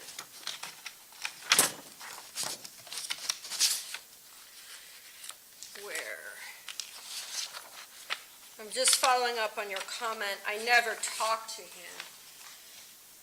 You were asked in your deposition with respect to your conversations, if any, with Dr. Husel. Excuse me, Your Honor, could we please have a page? 66. Thank you. Question, do you remember being asked a question, sir, did you ever have any direct discussions with Dr. Husel? Your answer, not directly. Do you remember that answer? Yes. Then you went on, did you not, to say, I don't believe I directly had any conversation, you know, a conversation with him. Remember saying that? Yes. And then you went on, did you not, in your sworn deposition in 2020, to say that all you recall is that he had my brother call his mom would be Barbara, right? To discuss with her about the care of my father and what she would do. Do you remember that? Answer, yours, sir? Yeah. And then you went on to say, did you not, he prompted John to call and ask her, and next we're being told, she told him that she would like for us children to make the decision on what actions to take because she wasn't there and she couldn't make the decision. That was your testimony about what Dr. Husel did and the extent of that conversation that you just testified about in direct, right? Yes. Okay. And I understand it's your testimony that that wasn't Dr. Weiss, because you don't know a Dr. Weiss, is that right? I don't know Dr. Wise. And then I want to go up when you were asked about did you ever walk to the nursing station? Going up to the ICU, isn't it true, going back to your deposition, that you indicated when you were asked the question, when did Dr. Husel show up? You indicated, Page, please. 64. You indicated, did you not, he showed up. It was after John, my brother John was there, I believe. And talking to him about that, you know, we need to make a decision and all that. Do you remember saying that, sir? Sure. Well, tell me at any point in time if you want to see the transcript to refresh your recollection. I'm happy to show you. I'm all right. Okay. And then you were asked the question, were you not, did John come in and then ask to see the doctor? And you said, I don't think so. There again, the nurse Jake, as far as I know, called us to my dad's bedside. You went on to be asked, like, who called Dr. Husel? And you indicated, I don't know who called Dr. Husel. Right, sir? Do you remember that? I don't know who called Dr. Husel. And then you just said, I just remember seeing Dr. Husel in the hallway.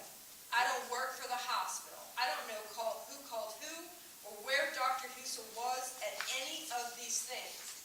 I don't know. How would I know? Do you remember saying that, sir, on page 65 of your deposition? Yeah. Yes, I mean,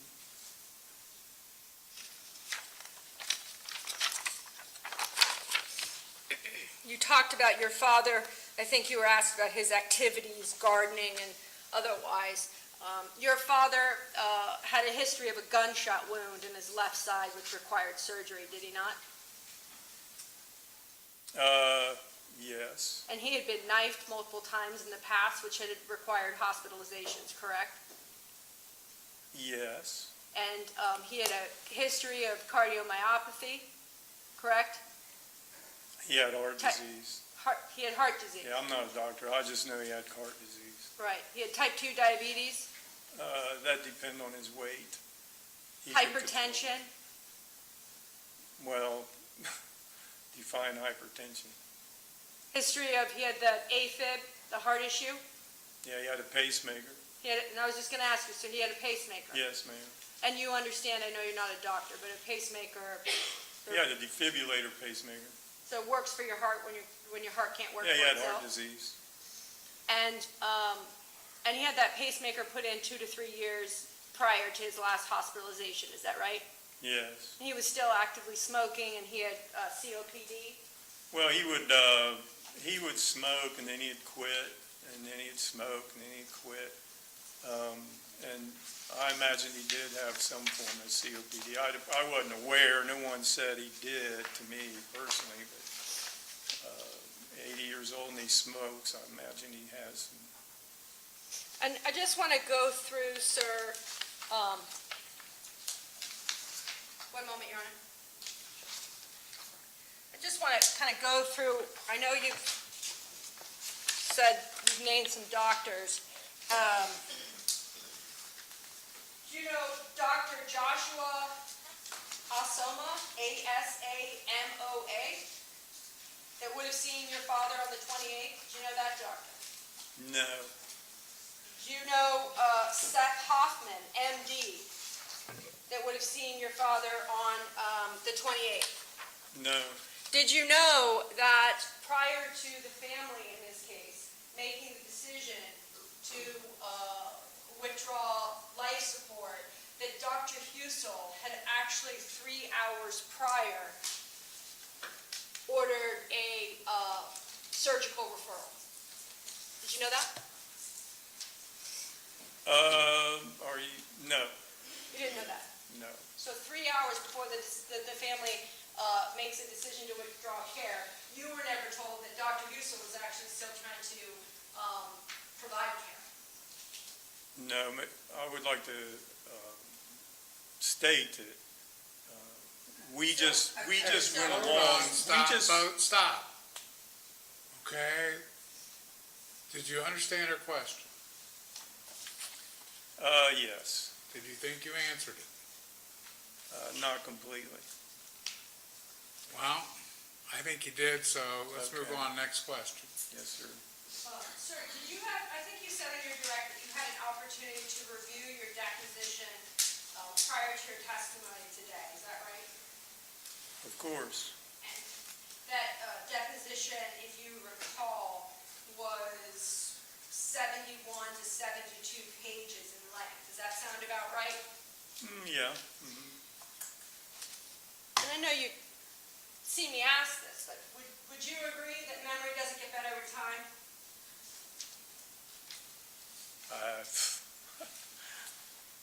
I don't know. And I ask that because I was sitting over there at council table when I saw you for the jury show this very dramatic motion about how the tube was ripped out. Yeah, it was pretty dramatic. In the 72 pages of deposition, or maybe 71, do you want to point me to where you talk about that, where the tube was ripped out like you described it? Yeah, I don't think it's on there, but I don't think I was asked. And so that's why you didn't mention something like that, is because you weren't asked about it specifically? Well, I was kind of confused. I'd never done a deposition before. I've never answered those types of questions. I was in a situation I was uncomfortable with, and I was answering their questions as best as I could, but I wasn't thinking up questions for them to answer for them. So I want to go back to that deposition then. You had an attorney present with you that day, right, when you were answering questions? Yeah, there was an attorney sitting with me. And you were told, were you not, at the beginning of the deposition, as you've reviewed, that if you had any questions at any time, you could stop and ask those questions of the lawyer, right? Sure. And you were told, were you not, at the beginning of the deposition, that if there's any question you don't understand, just let us know, and we can either restate the question or rephrase it and ask it again. Do you remember being told that? Sure. And you were told if you needed a break, take a break, we'll happy to take a break. Do you remember that? Yes. Okay. And then do you remember questions that you were asked specifically on page 45 and 46 and 47 and 48 about Nurse Jake Dean? Do you remember that? No. Don't remember being asked about why you filed the lawsuit? Why your family filed the lawsuit? No. Going to... One moment, Your Honor. Can.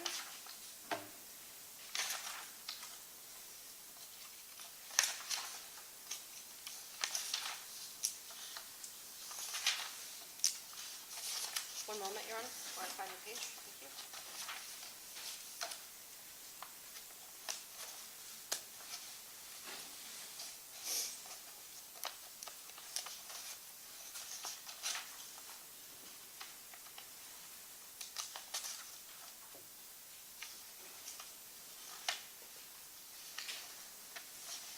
And in fact, when the first attorney finished asking questions, there was a break taken, was there not, before the next attorney started asking questions?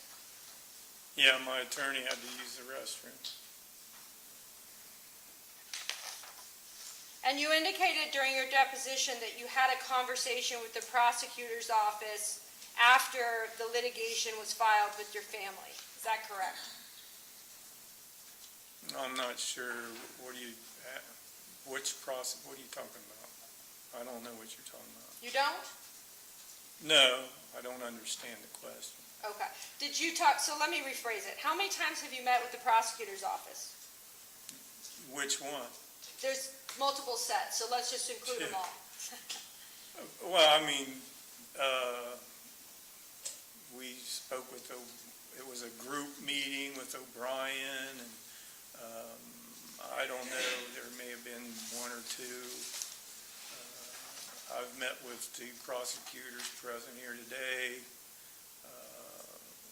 once, maybe. And then you spoke with detectives after you had filed the lawsuit, is that correct? It was a phone call. And then, directing your attention to page 45, you were asked about a nurse's board hearing. Do you remember that questioning on page 45 of your deposition? Well, I don't remember, but I know that, Okay. So I just want to make sure that when you talked about you weren't asked the right questions, which is why you didn't talk about this incident in your depo, that you actually indicated in your depo, did you not, that you watched a certain hearing so that I wanted to hear what actually happened at the hospital as far as their records indicate. Do you remember that testimony? yes. And you were asked other questions, were you not, about Jake all throughout. And you mentioned the name Jake a significant number of times, more than 10 times in your deposition, do you not? If you say so. Well, you used the name Jake, do you not, sir, in your deposition?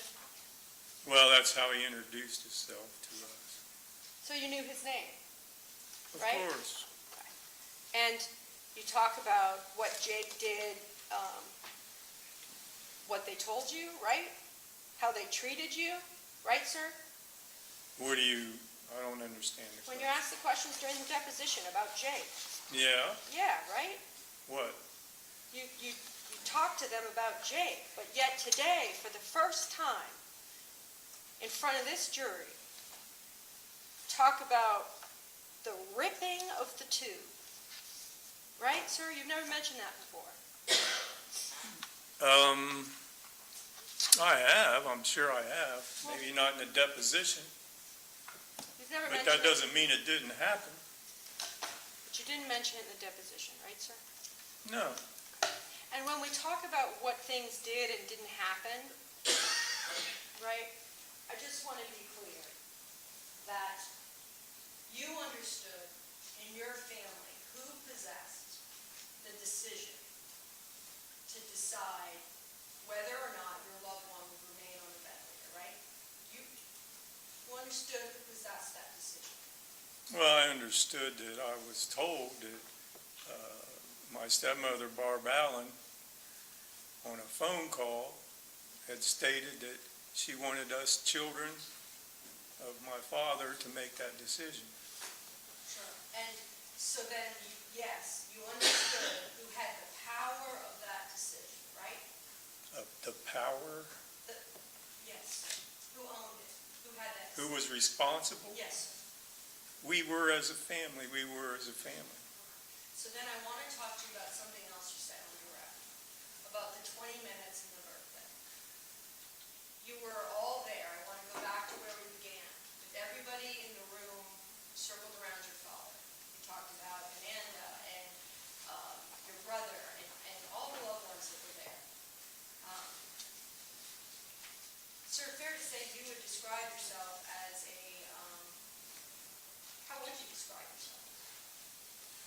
How would I describe myself? Okay. Sorry, I will withdraw that. Let me ask this, sir. Might be a little bias on that answer. Jay, Yeah. You are a man that seems to speak his mind. Would you agree with me on that, sir? I claim to be a man that speaks his mind. And you were in that hospital that night with your family, right? Well, of course. And I presume, given the closeness of your family and your testimony, that if you had said something to your brother or your sister had said something to you that you disagreed with, you would have spoken. Well, yes. And while you were in that hospital together as a family and the decision was made, you all had time to gather in the room? Is that right? We always had time to gather at the room. We were asked for a moment to step out of the room when he unhooked the meds and pulled the vent tube. But we were always allowed to go be in the room with my father. So wait, I'm curious about that, sir. I think you just said to the jury, you were asked to step out of the room I just told you when the tube that. was pulled out, Sorry. right? For a moment while he did that. So you actually didn't see the tube being pulled out? Yes, I seen it. But he asked you to step out? I wasn't in there, but I looked through the crack in the curtain.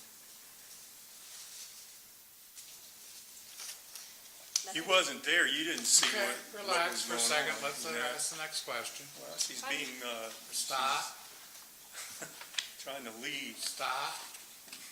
Sorry. Any other questions? No, Your Honor, thank you. Nothing. I Redirect. apologize for that. Redirect, Your Honor? Yeah. Thank you. Good afternoon again to everybody. Were you present for conversations with Jacob Deemer? Yes, Were you present for discussions with William Husel? yes. Did anyone at the deposition tell you that you could just volunteer information? No, Nothing further. Okay, you can step down. Thank you. thank you. Call your next witness. Your Honor, before we call the next witness, I'd like to approach.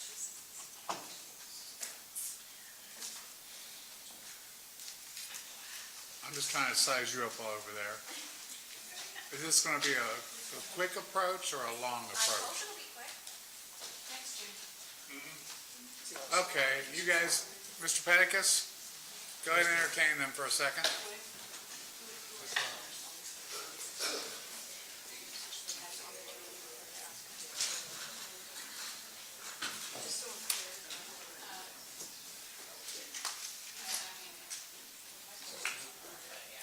That's the starting point. Knock it out. Ask for a full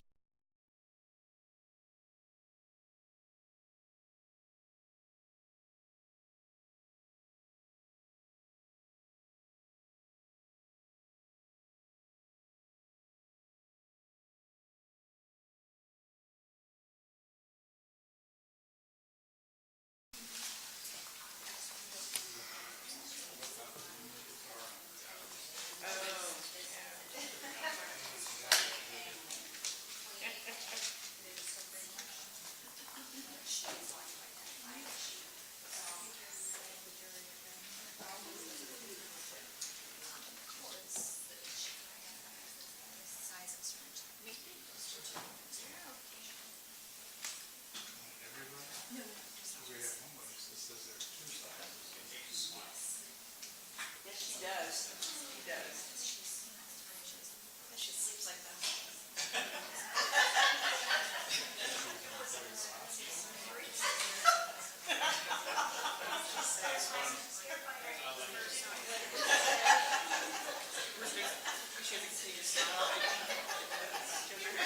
Right, sleeps like that. She goes, it was an expensive surgery.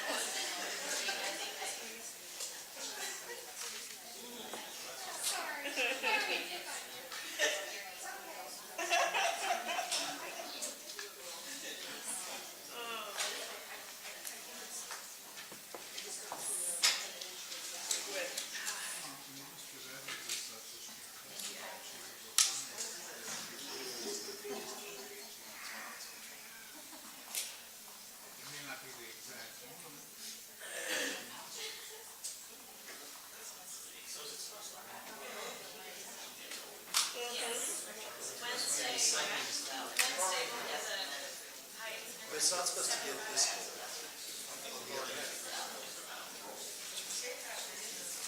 Have we?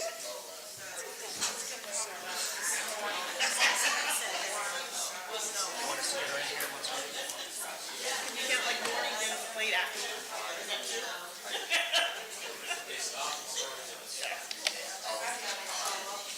You chicken out?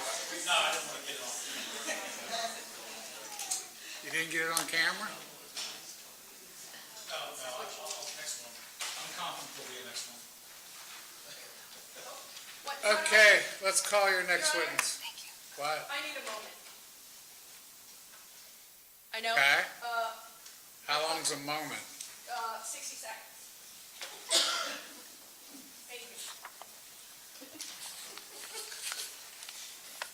I'm not gonna make you get up for 60 seconds. Okay?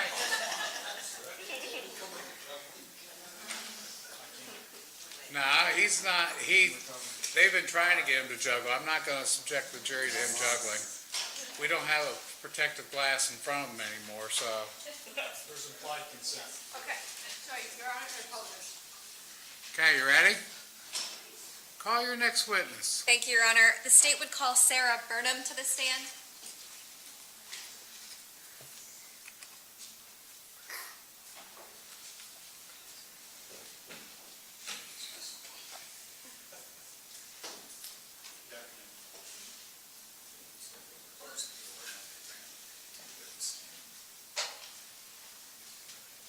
I need you to remain standing and raise your right hand, please. Do you swear or affirm to tell the whole truth, and nothing but the truth, so help you God? I do. Okay. Please be seated and you can make yourself comfortable. You need to scoot in a little closer to the mic. And you would be so kind as to state your name for the record and spell your name, please. Okay. My name is Sarah Marie Burnham. It's Sarahburnham. You guys hearing okay? Yes. Okay, proceed. All right. Luker? Thank you. Ms. Burnham, where are you from? Here in Columbus, Ohio. You've lived here your whole life? Yep, born and raised. And what is it that you do for a living? I work for Ohio Health as a phlebotomist. I A have phlebotomist? Yes, I draw blood. Do you mind spelling that just in case for Sam here? I believe it's PHLEBOTMIST. Okay. Yeah, phlebotomist. And- I might have spelled that wrong, sorry. Do you mind explaining to the jurors what a phlebotomist is? Yeah, so basically I go around, I get an order from a doctor to draw blood tests, and then I go and I get the test from blood, or get the blood, put them in tubes, and then take them down to the laboratory. And how long have you done that? Since 2016, Okay. Now, you said your last name is Burnham. correct. What's your maiden name? Castle. So then are you related to Miss Sandra Castle? Yes, she is my paternal grandmother. All right. And back in 2018, how often did you see your grandmother? 2018, probably like on a monthly, bi-monthly basis. I had just had my son in January of that year, so we weren't able to get over as often as what we normally did, but it was still pretty regularly that I would see her. And what types of things would you do with her? Just go over for dinner. I take my kids over to go visit with her. Just visit. I mean, nothing really out of the ordinary. We'd sit around and talk. Just things like that. What do you remember most about your grandmother? Probably just how much she loved having a family, being a grandmother. I was her first. I was the first grandchild. So she just was very doting, very loving. Just remember her enjoying having a family. That was probably one of the most important things to her. Now, in 2018, was your grandmother hospitalized Yeah, several times. several times? Do you know what types of ailments caused her to be hospitalized?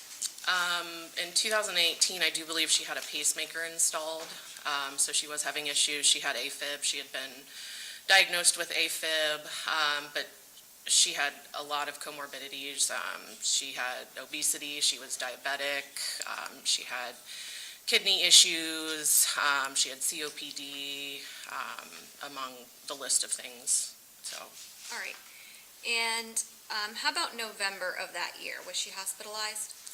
Yes, the first instance that I was aware of, she had just went into the hospital because she had been having tremors, and so they were trying to go to find out why she was having those tremors, and I believe that was right before the hospitalization that resulted in this. So this was not her last hospitalization that you're currently speaking about? Correct, yeah, it was prior to her last hospitalization. Do you know what date her last hospitalization began?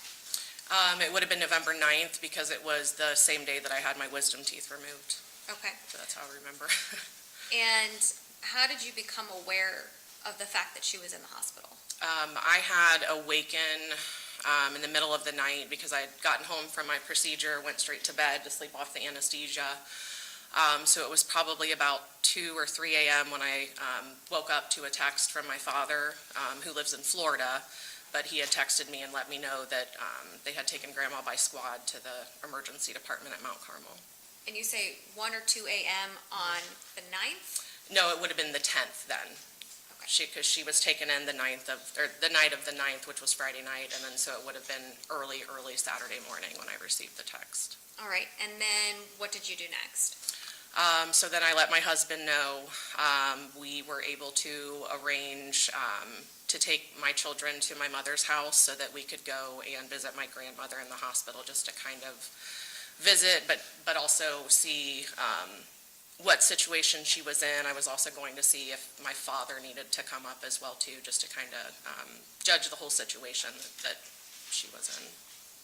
All right, and then what did you find when you got to the hospital? She was intubated. My aunt was in the hospital with her when we arrived, my husband and I. She had cooling blankets on her, and from my understanding, they were doing therapeutic hyperthermia because they were unsure if she had a cardiac issue or if it was a brain issue, so they were just trying to, I guess, policy was to have that therapeutic hyperthermia. And how long were you there on that day? An hour or two tops, just long enough to see that her condition wasn't good and that let my father know he needed to come up from Florida ASAP. All right, and then what happened after that? After that, you mean as far as that day or? Yes, if anything else happened that day, either while you were in the hospital or otherwise?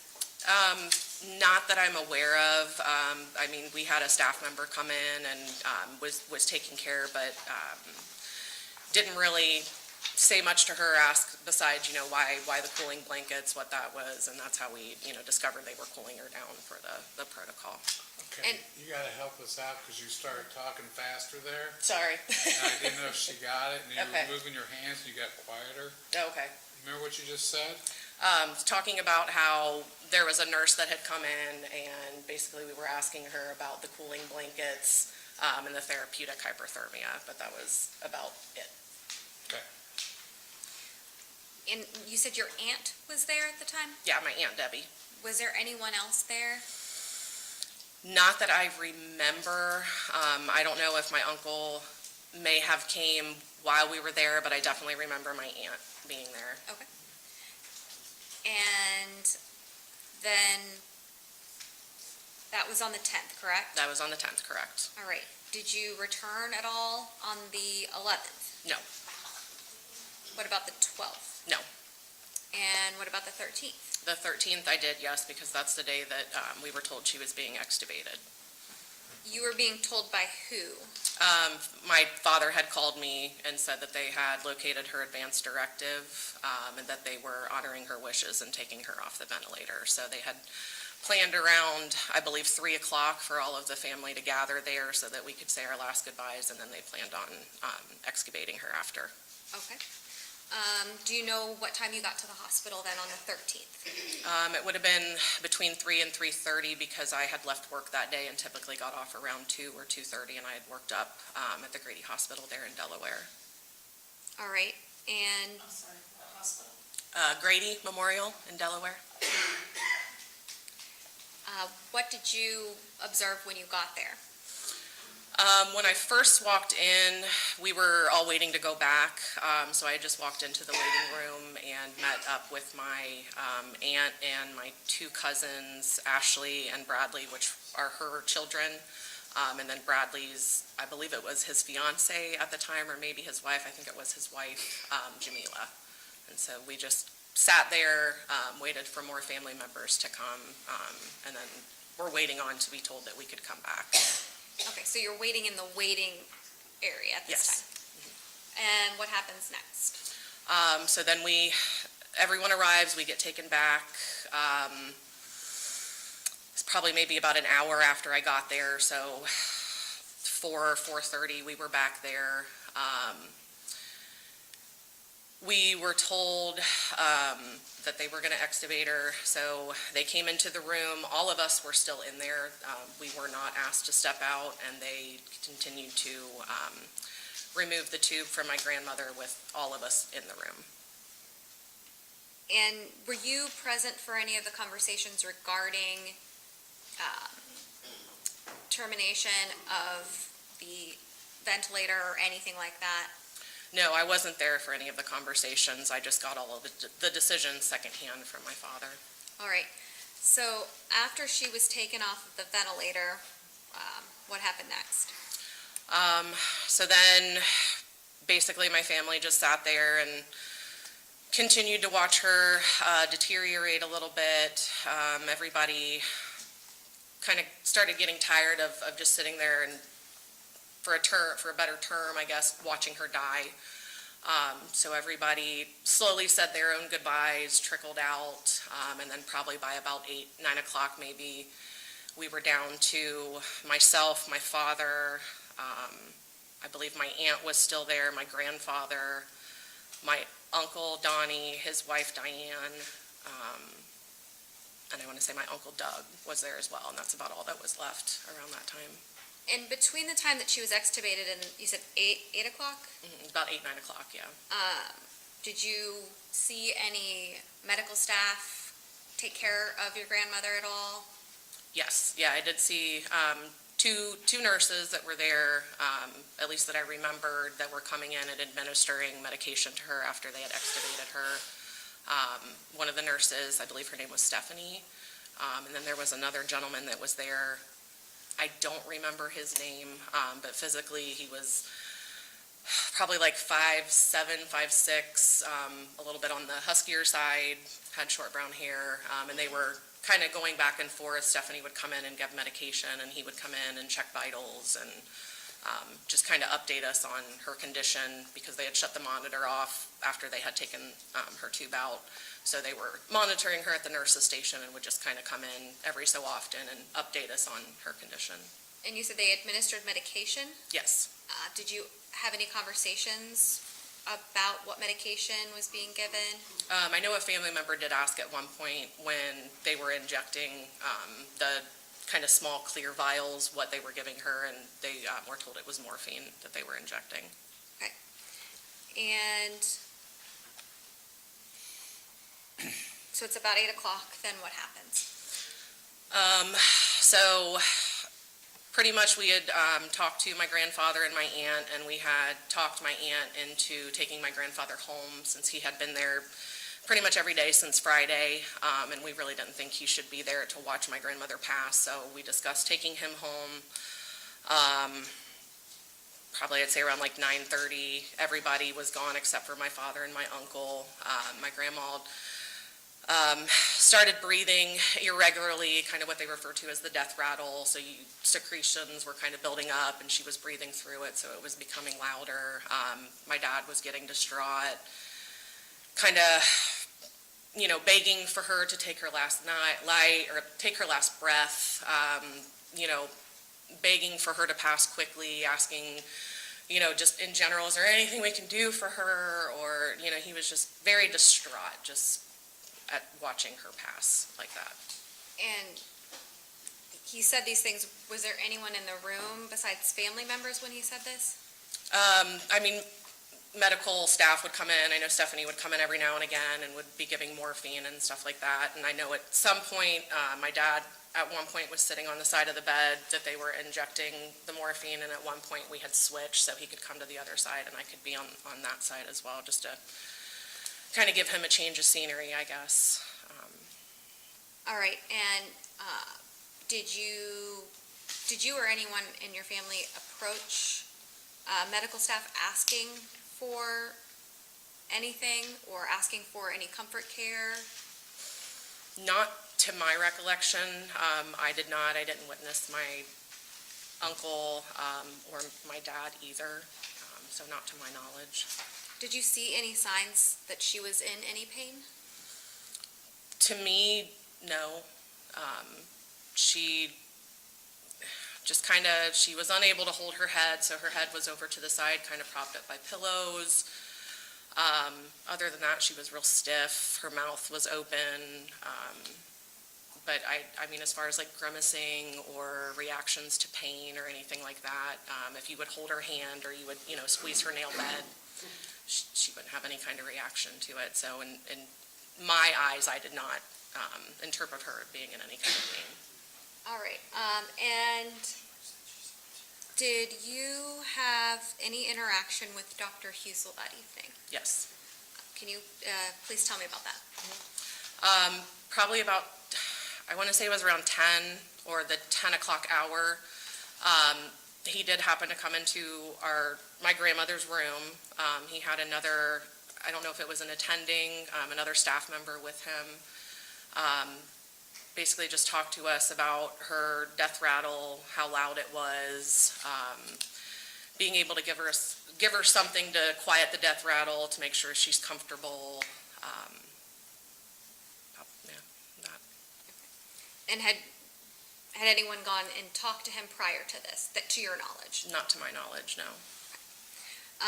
What happened after he came into the room and said this to you? So we discussed it. We accepted and agreed that, she needed something to make her comfortable for the death rattle. So I'd say maybe 20, 30 minutes later, Stephanie then came in. It was a large vial, and it was filled with white, clear fluid, or not clear, white, kind of viscous, cloudy fluid. She administered a little bit of it, paused, and then administered the rest. And you say large. Do you know about how large it was?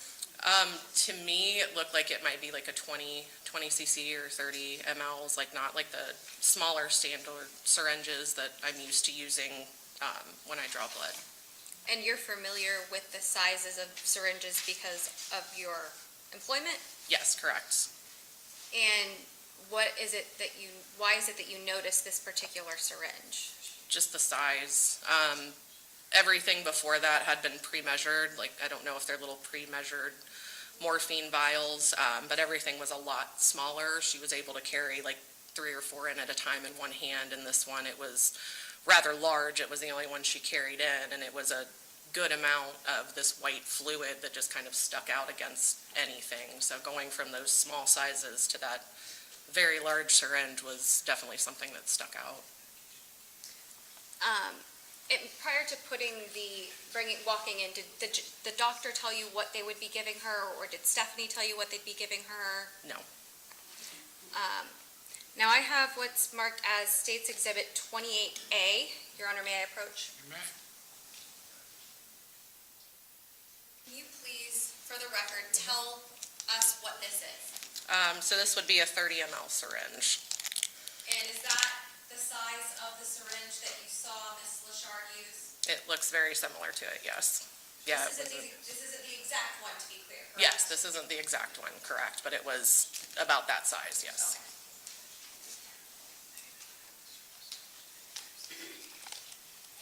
And after the medication was administered by Ms. Lachard, what happened next? So then we just kind of sat there and watched Grandma. Her breathing became more irregular. She would have periods where she wouldn't breathe, and then periods where she would. And at one point, they were sitting there coming in and checking her vitals every so often just to monitor her. And I believe at one point, she didn't take a breath for about 3 minutes, so they went to go in to listen to see if they could call it, and she took a real, like a gasp of breath, and then kind of continued to breathe, and then that would become more and more frequent, her long periods of no breathing. Did you notice anything else about her, other than her actions, anything about her appearance or anything? Her fingertips had started to turn blue. She got the blue forming around her lips. I know at one point, the other nurse, not Stephanie, but the male nurse came in and told us that her O2 sats were like in the 50s, so that she was kind of slowly deteriorating. And how much time, you said they would come in every couple of minutes. So how much time from the administration of that medication was it until you were told that she had passed? I'd say probably about a half hour, because they came in, it was close to 11 when they administered it, and then it was, I believe, 11:23 when they pronounced her. So I'd say maybe 30 minutes after administration.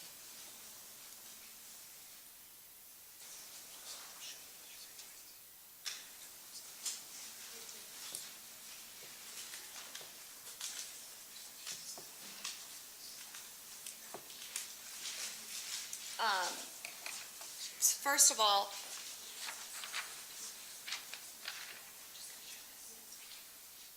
I'm not sure if this is on. I'm going to show you here what State's Exhibit 12A. Can you tell me what this is? It's a picture of my grandma, Sandy Castle, or Sandra Castle. Thank you.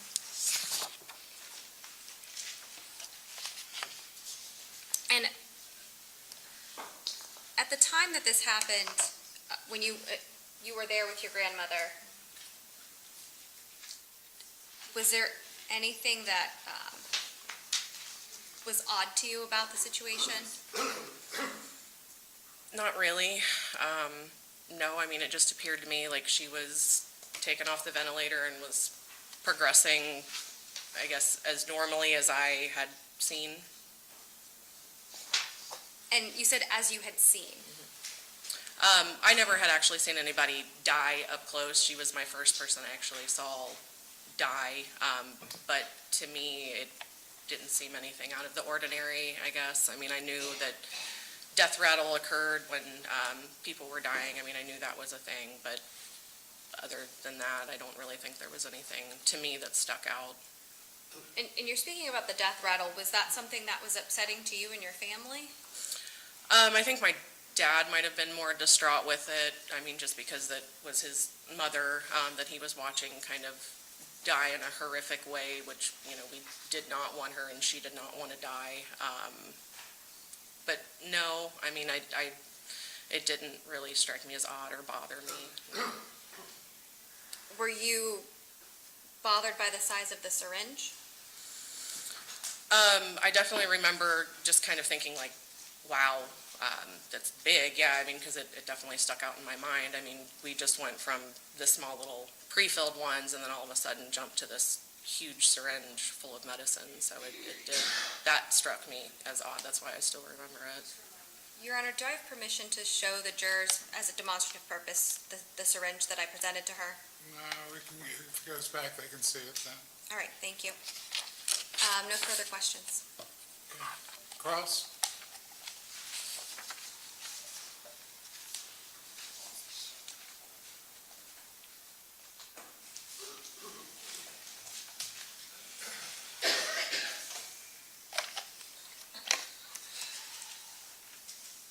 Good afternoon.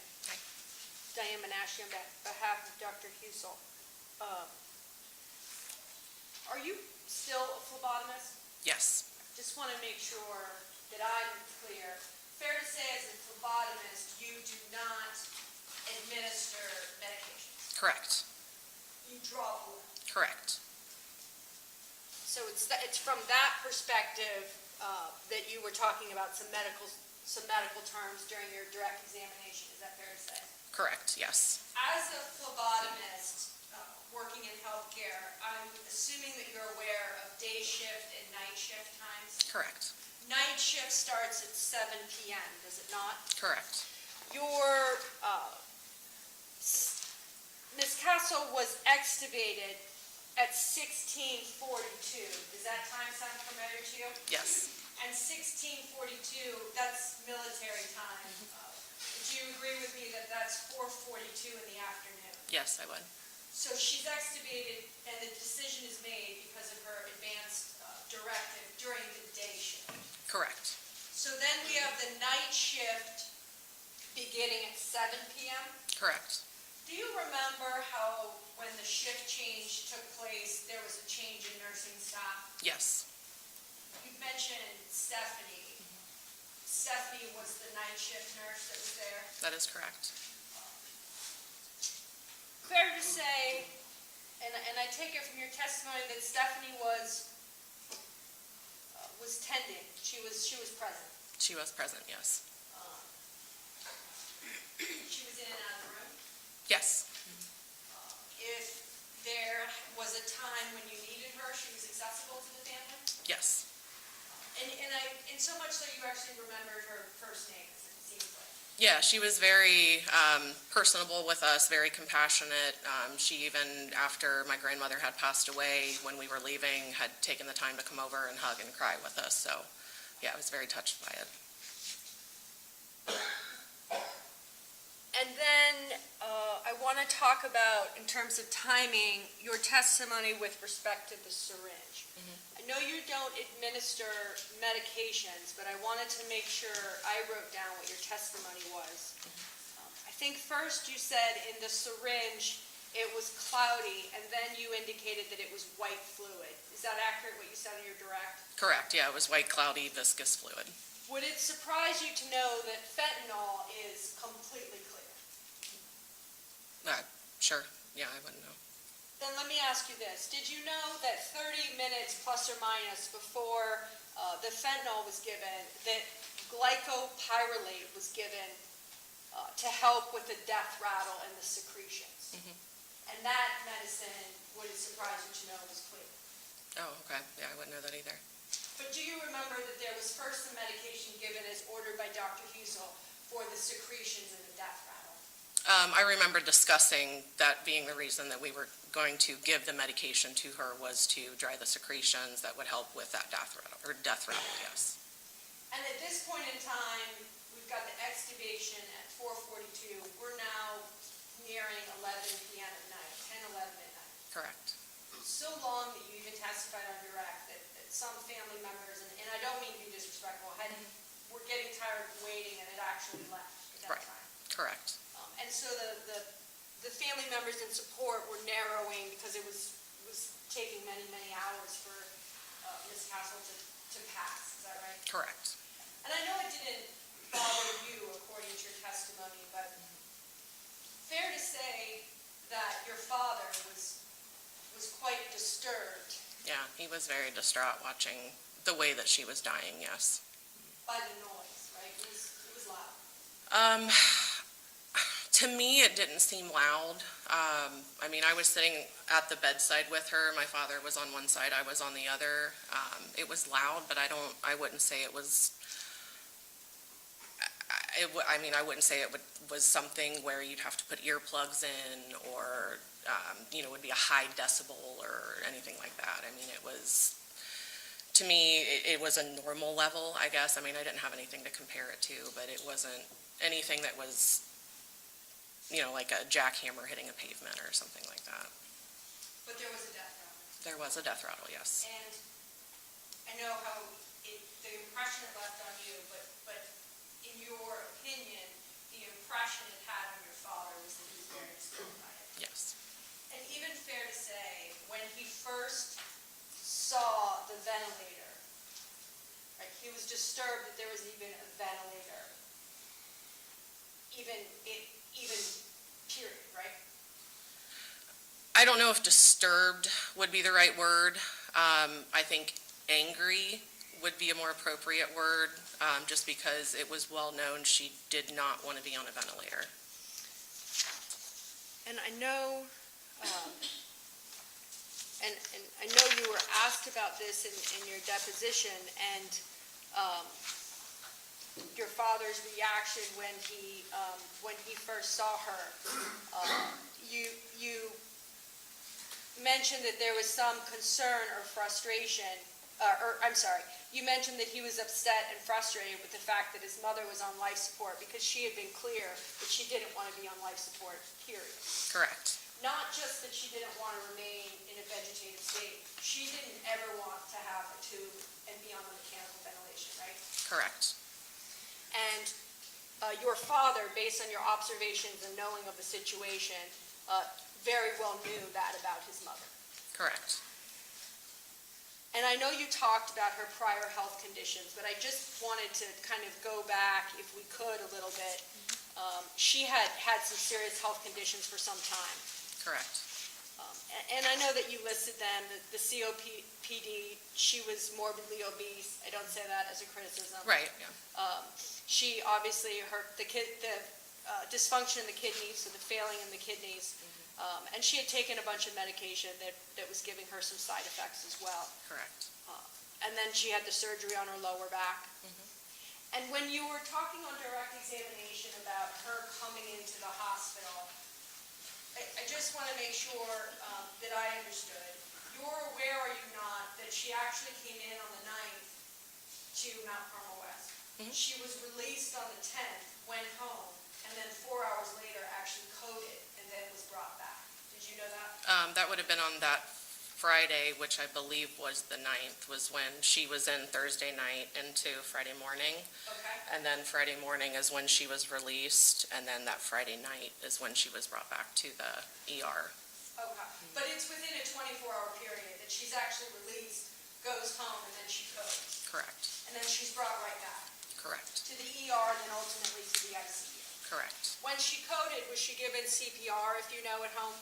I do believe she was given CPR. I believe she was shocked as well, too. I do believe they had to shock her several times to get a pulse back. And this was even before she was just brought back to Mount Carmel West the last time? Correct. I just want to go over a few things and then be done.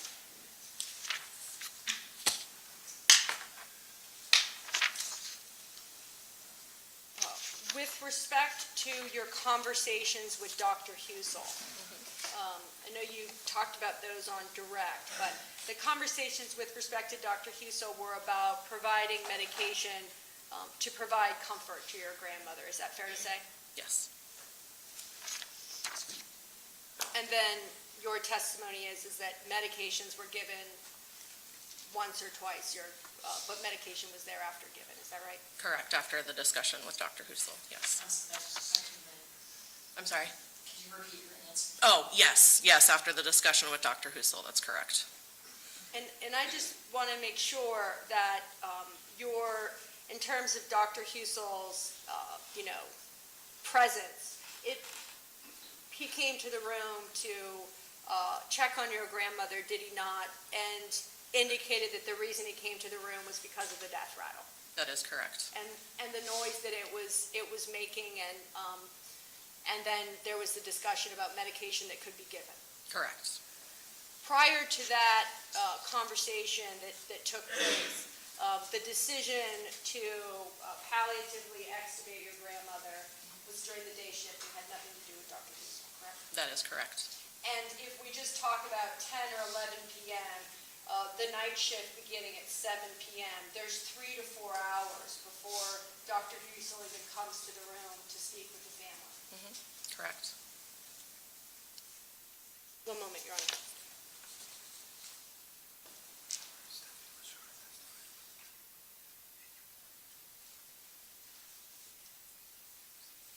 A few other questions.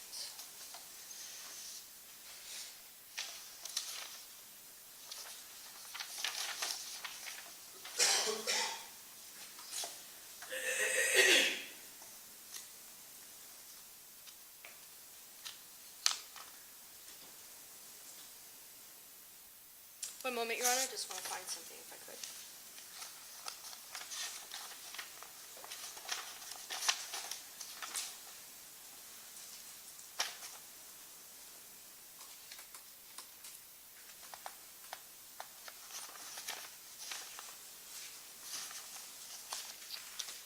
you were asked some questions about what, if anything, you saw in terms of, I know you said grimacing or agonal breathing. Just want to go back, you were deposed in this case. Correct. And during your deposition, if you recall, you were asked if once the vent was withdrawn, if your grandmother was ever breathing on her own. And you remember you saying you didn't know? I believe so, yeah. And then you were asked if you witnessed her heaving or gasping, what they would call agonal breathing, once the vent was withdrawn. And you indicated back in your deposition on 12/18 of 2020, I believe so. Do you remember saying that? Yes, So there was agonal breathing. yes, And there was a lot of phlegm, as you said, during your deposition. yes, A lot of sounds coming with her. yes. And though I know you testified about whether it was pain, did you not indicate that she had a lot of jerking motions as far as her head and her neck and the way she was breathing? Yes, And then you said you did see that. I did see that, yes, And this went on into the night. yes. I didn't interpret it as pain, though. I just interpreted it as normal for her situation. And when you say normal for a situation, and I don't mean to be crass in asking this question, but because we've never experienced the process of dying, would you agree that none of us know if it's really painful or not? Right. I would not say I know if it's painful or not. Nothing further. Thank you, Your Honor. Redirect.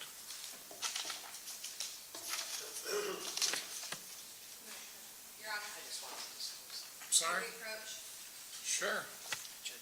We need to talk about something.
your grandmother, had you all accepted the fact that she was dying? Yes.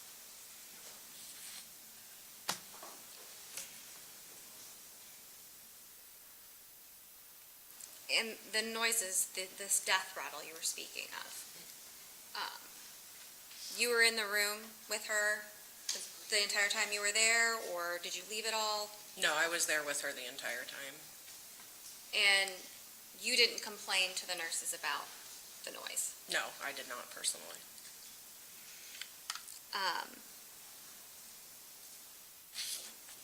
Did you want your grandmother to be comfortable as she was dying? Yes. Did you want her to be euthanized? No. Objection, Your Honor. Sustained. Move to strike that. Strike, disregard the last question and answer. I'll withdraw. Nothing further, Your Honor. Okay, let me step down, ma'am. Thank you. I think that's all the witnesses the state had today. That is correct, John. Okay, let's talk, ladies and gentlemen of the jury. Let's let her get out the door, or out the area.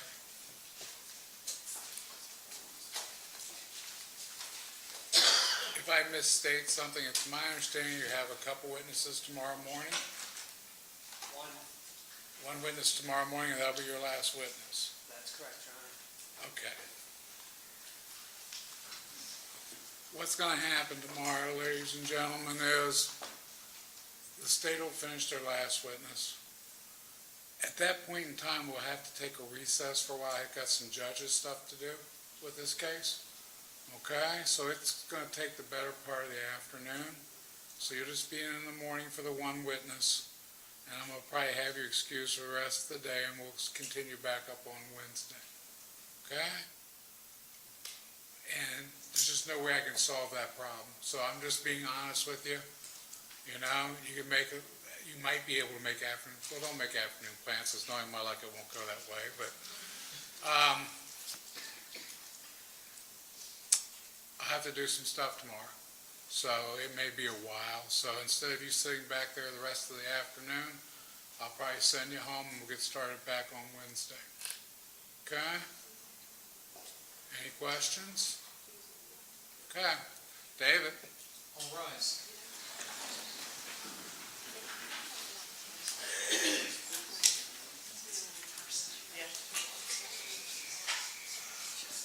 Have a good evening, guys. Remember the admonition. Be safe.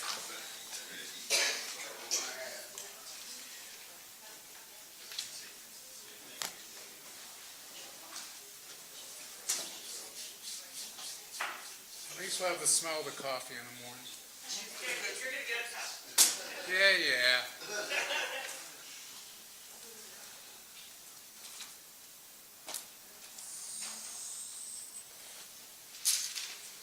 Okay, you can be seated. I just felt it was appropriate to discuss that with the jury. We're going to be the afternoon going through exhibits and motions, so I couldn't see keeping them here. I'd rather have them fresh the next day instead of waiting back in the room. No objection from the state judge. Any problems from the defense? No. Okay. Anything for the record there, Ms. Blucher? No, thank you, Your Honor. Ms. Menashe? Anything for the record? Yeah. What would you like to discuss? I do think that the comment that we discussed at the sidebar with respect to this witness and what she said, that it's my understanding that when she was being interviewed by the prosecutor's office, and I'm sure they will correct me if I'm wrong, but she indicated that Dr. Husel had told her and the family that he would be willing to provide comfort, medicine that would give comfort, but a side effect could be that it hastened the death. I think that's actually Brady information, and so I would just say that we were never disclosed that statement. I understand that the state has indicated they intentionally didn't elicit it, because obviously the statement comports with our theory of the defense, that he actually indicated side effects, and that they still wish to proceed forward. I would just put that on the record that we weren't given a summary of that statement. Okay. I'm concerned about the allegation of Brady material. I'm trying to figure out how it's Brady material. Well, how it's Brady material is that here's a doctor that's saying, I can provide comfort care. That would be my goal, is to provide comfort care. That isn't what was said, but I understand you have to make an inference from there to get there. I don't think you have to make a difference from there. He says he can give her comfort, but it'll hasten her death. A side effect would be that it would hasten her death. That's the doctrine of double effect. Okay? So, I do actually, okay, well, I'm still not getting there. okay. Okay? I'm trying to understand because, as I understand this case so far in the testimony, it's down to intention, and you can call whatever metaphysical thing there, but it's still down to his intention at the administering of the dosage. No, it's intent and causation. Yeah? Okay. It's both, right? And he has to intend to hasten the death, right? And then the Well, he medication. administered it knowing that it would hasten the death, is what that statement says. Well, that's the doctrine of double effect, Your Honor, is that it's like, talk about the biopsy surgery that goes bad and then she bleeds out. One of the patients in this case. Sometimes you do things, and if your intended goal is X, and a consequence other than intended goal Y happens, that's the doctrine of double effect. No, I disagree with your analysis there. I'm trying Okay. to get there. I'm not giving up on the issue on it. I don't think it's Brady material. It would have been nice for it to have been disclosed ahead of time, okay, because I think I'm going to get an attempted recall. But, okay, anything else to the record? No, Your Honor, I mean, this was something done during trial preparation. I assume, and perhaps wrongly, that the man sitting next to them can tell him what he said to things, so I don't see why anything that people say he said should somehow obligation, oh, did you know your client said such and such and such and such? And we did, which is our right, which under the rules is, we do not solicit from witnesses his exculpatory statements. I mean, we do that in every case where, as is our choice. So it was just Ms. Menashe's questioning and the witness answering part of what he told her, which is not what we intended, which is not what we solicited. I felt for completeness, that witness, that the court should be aware that there was a second part to that statement. That's why I disclosed it. For the record, Your Honor, the brother did indicate that conversation happened, but of course the state chose to present their case as they're completely allowed to do. And so I had no indication that this witness knew of that conversation. I just put it out there. We have the ability to subpoena witnesses. Of course, we don't have a burden of proof, and so I'd like to cut down on that as much as possible because we have no burden whatsoever. I will say, though, with respect to that, this issue that was addressed today, we do intend to address it in our case in chief. I have issued a subpoena. We intend to have the witness up there to play the tape, ask her to identify herself, and mark it. Okay, are we talking about something different than the last witness? We are, Your Honor. I just am circling up on witnesses that we intend to call in our case in chief. Okay, so we got a witness you intend to recall. Which one? The woman from this morning, Beverly Leonard. She this morning? I'm sorry. When I said this morning, Your Honor, I meant You're talking about the the one video with the and the pill bottle. That's correct, Your Honor. I served And the you subpoena. tagged her with the subpoena? I did, Your Honor, and we filed it as well. Just wanted to be transparent about that, and I told the state in advance of me going to serve her. I personally served her. Okay. Any objection? No objection to them personally serving anyone, Judge. I thought you were still deciding on what to do on this. No, I'm still working there. All right, so I Right. just, the only objection I have is Ms. Menashe, assuming she's making decisions for you. Thank you. I don't think that's what's her intention. Well, I mean, you say, I still have to think about what to do on this, and she's just telling you what we're going to do on this. That would be my only objection. Thank you. Okay. Anything else to the record? No, Your Honor. Let's get started at 9.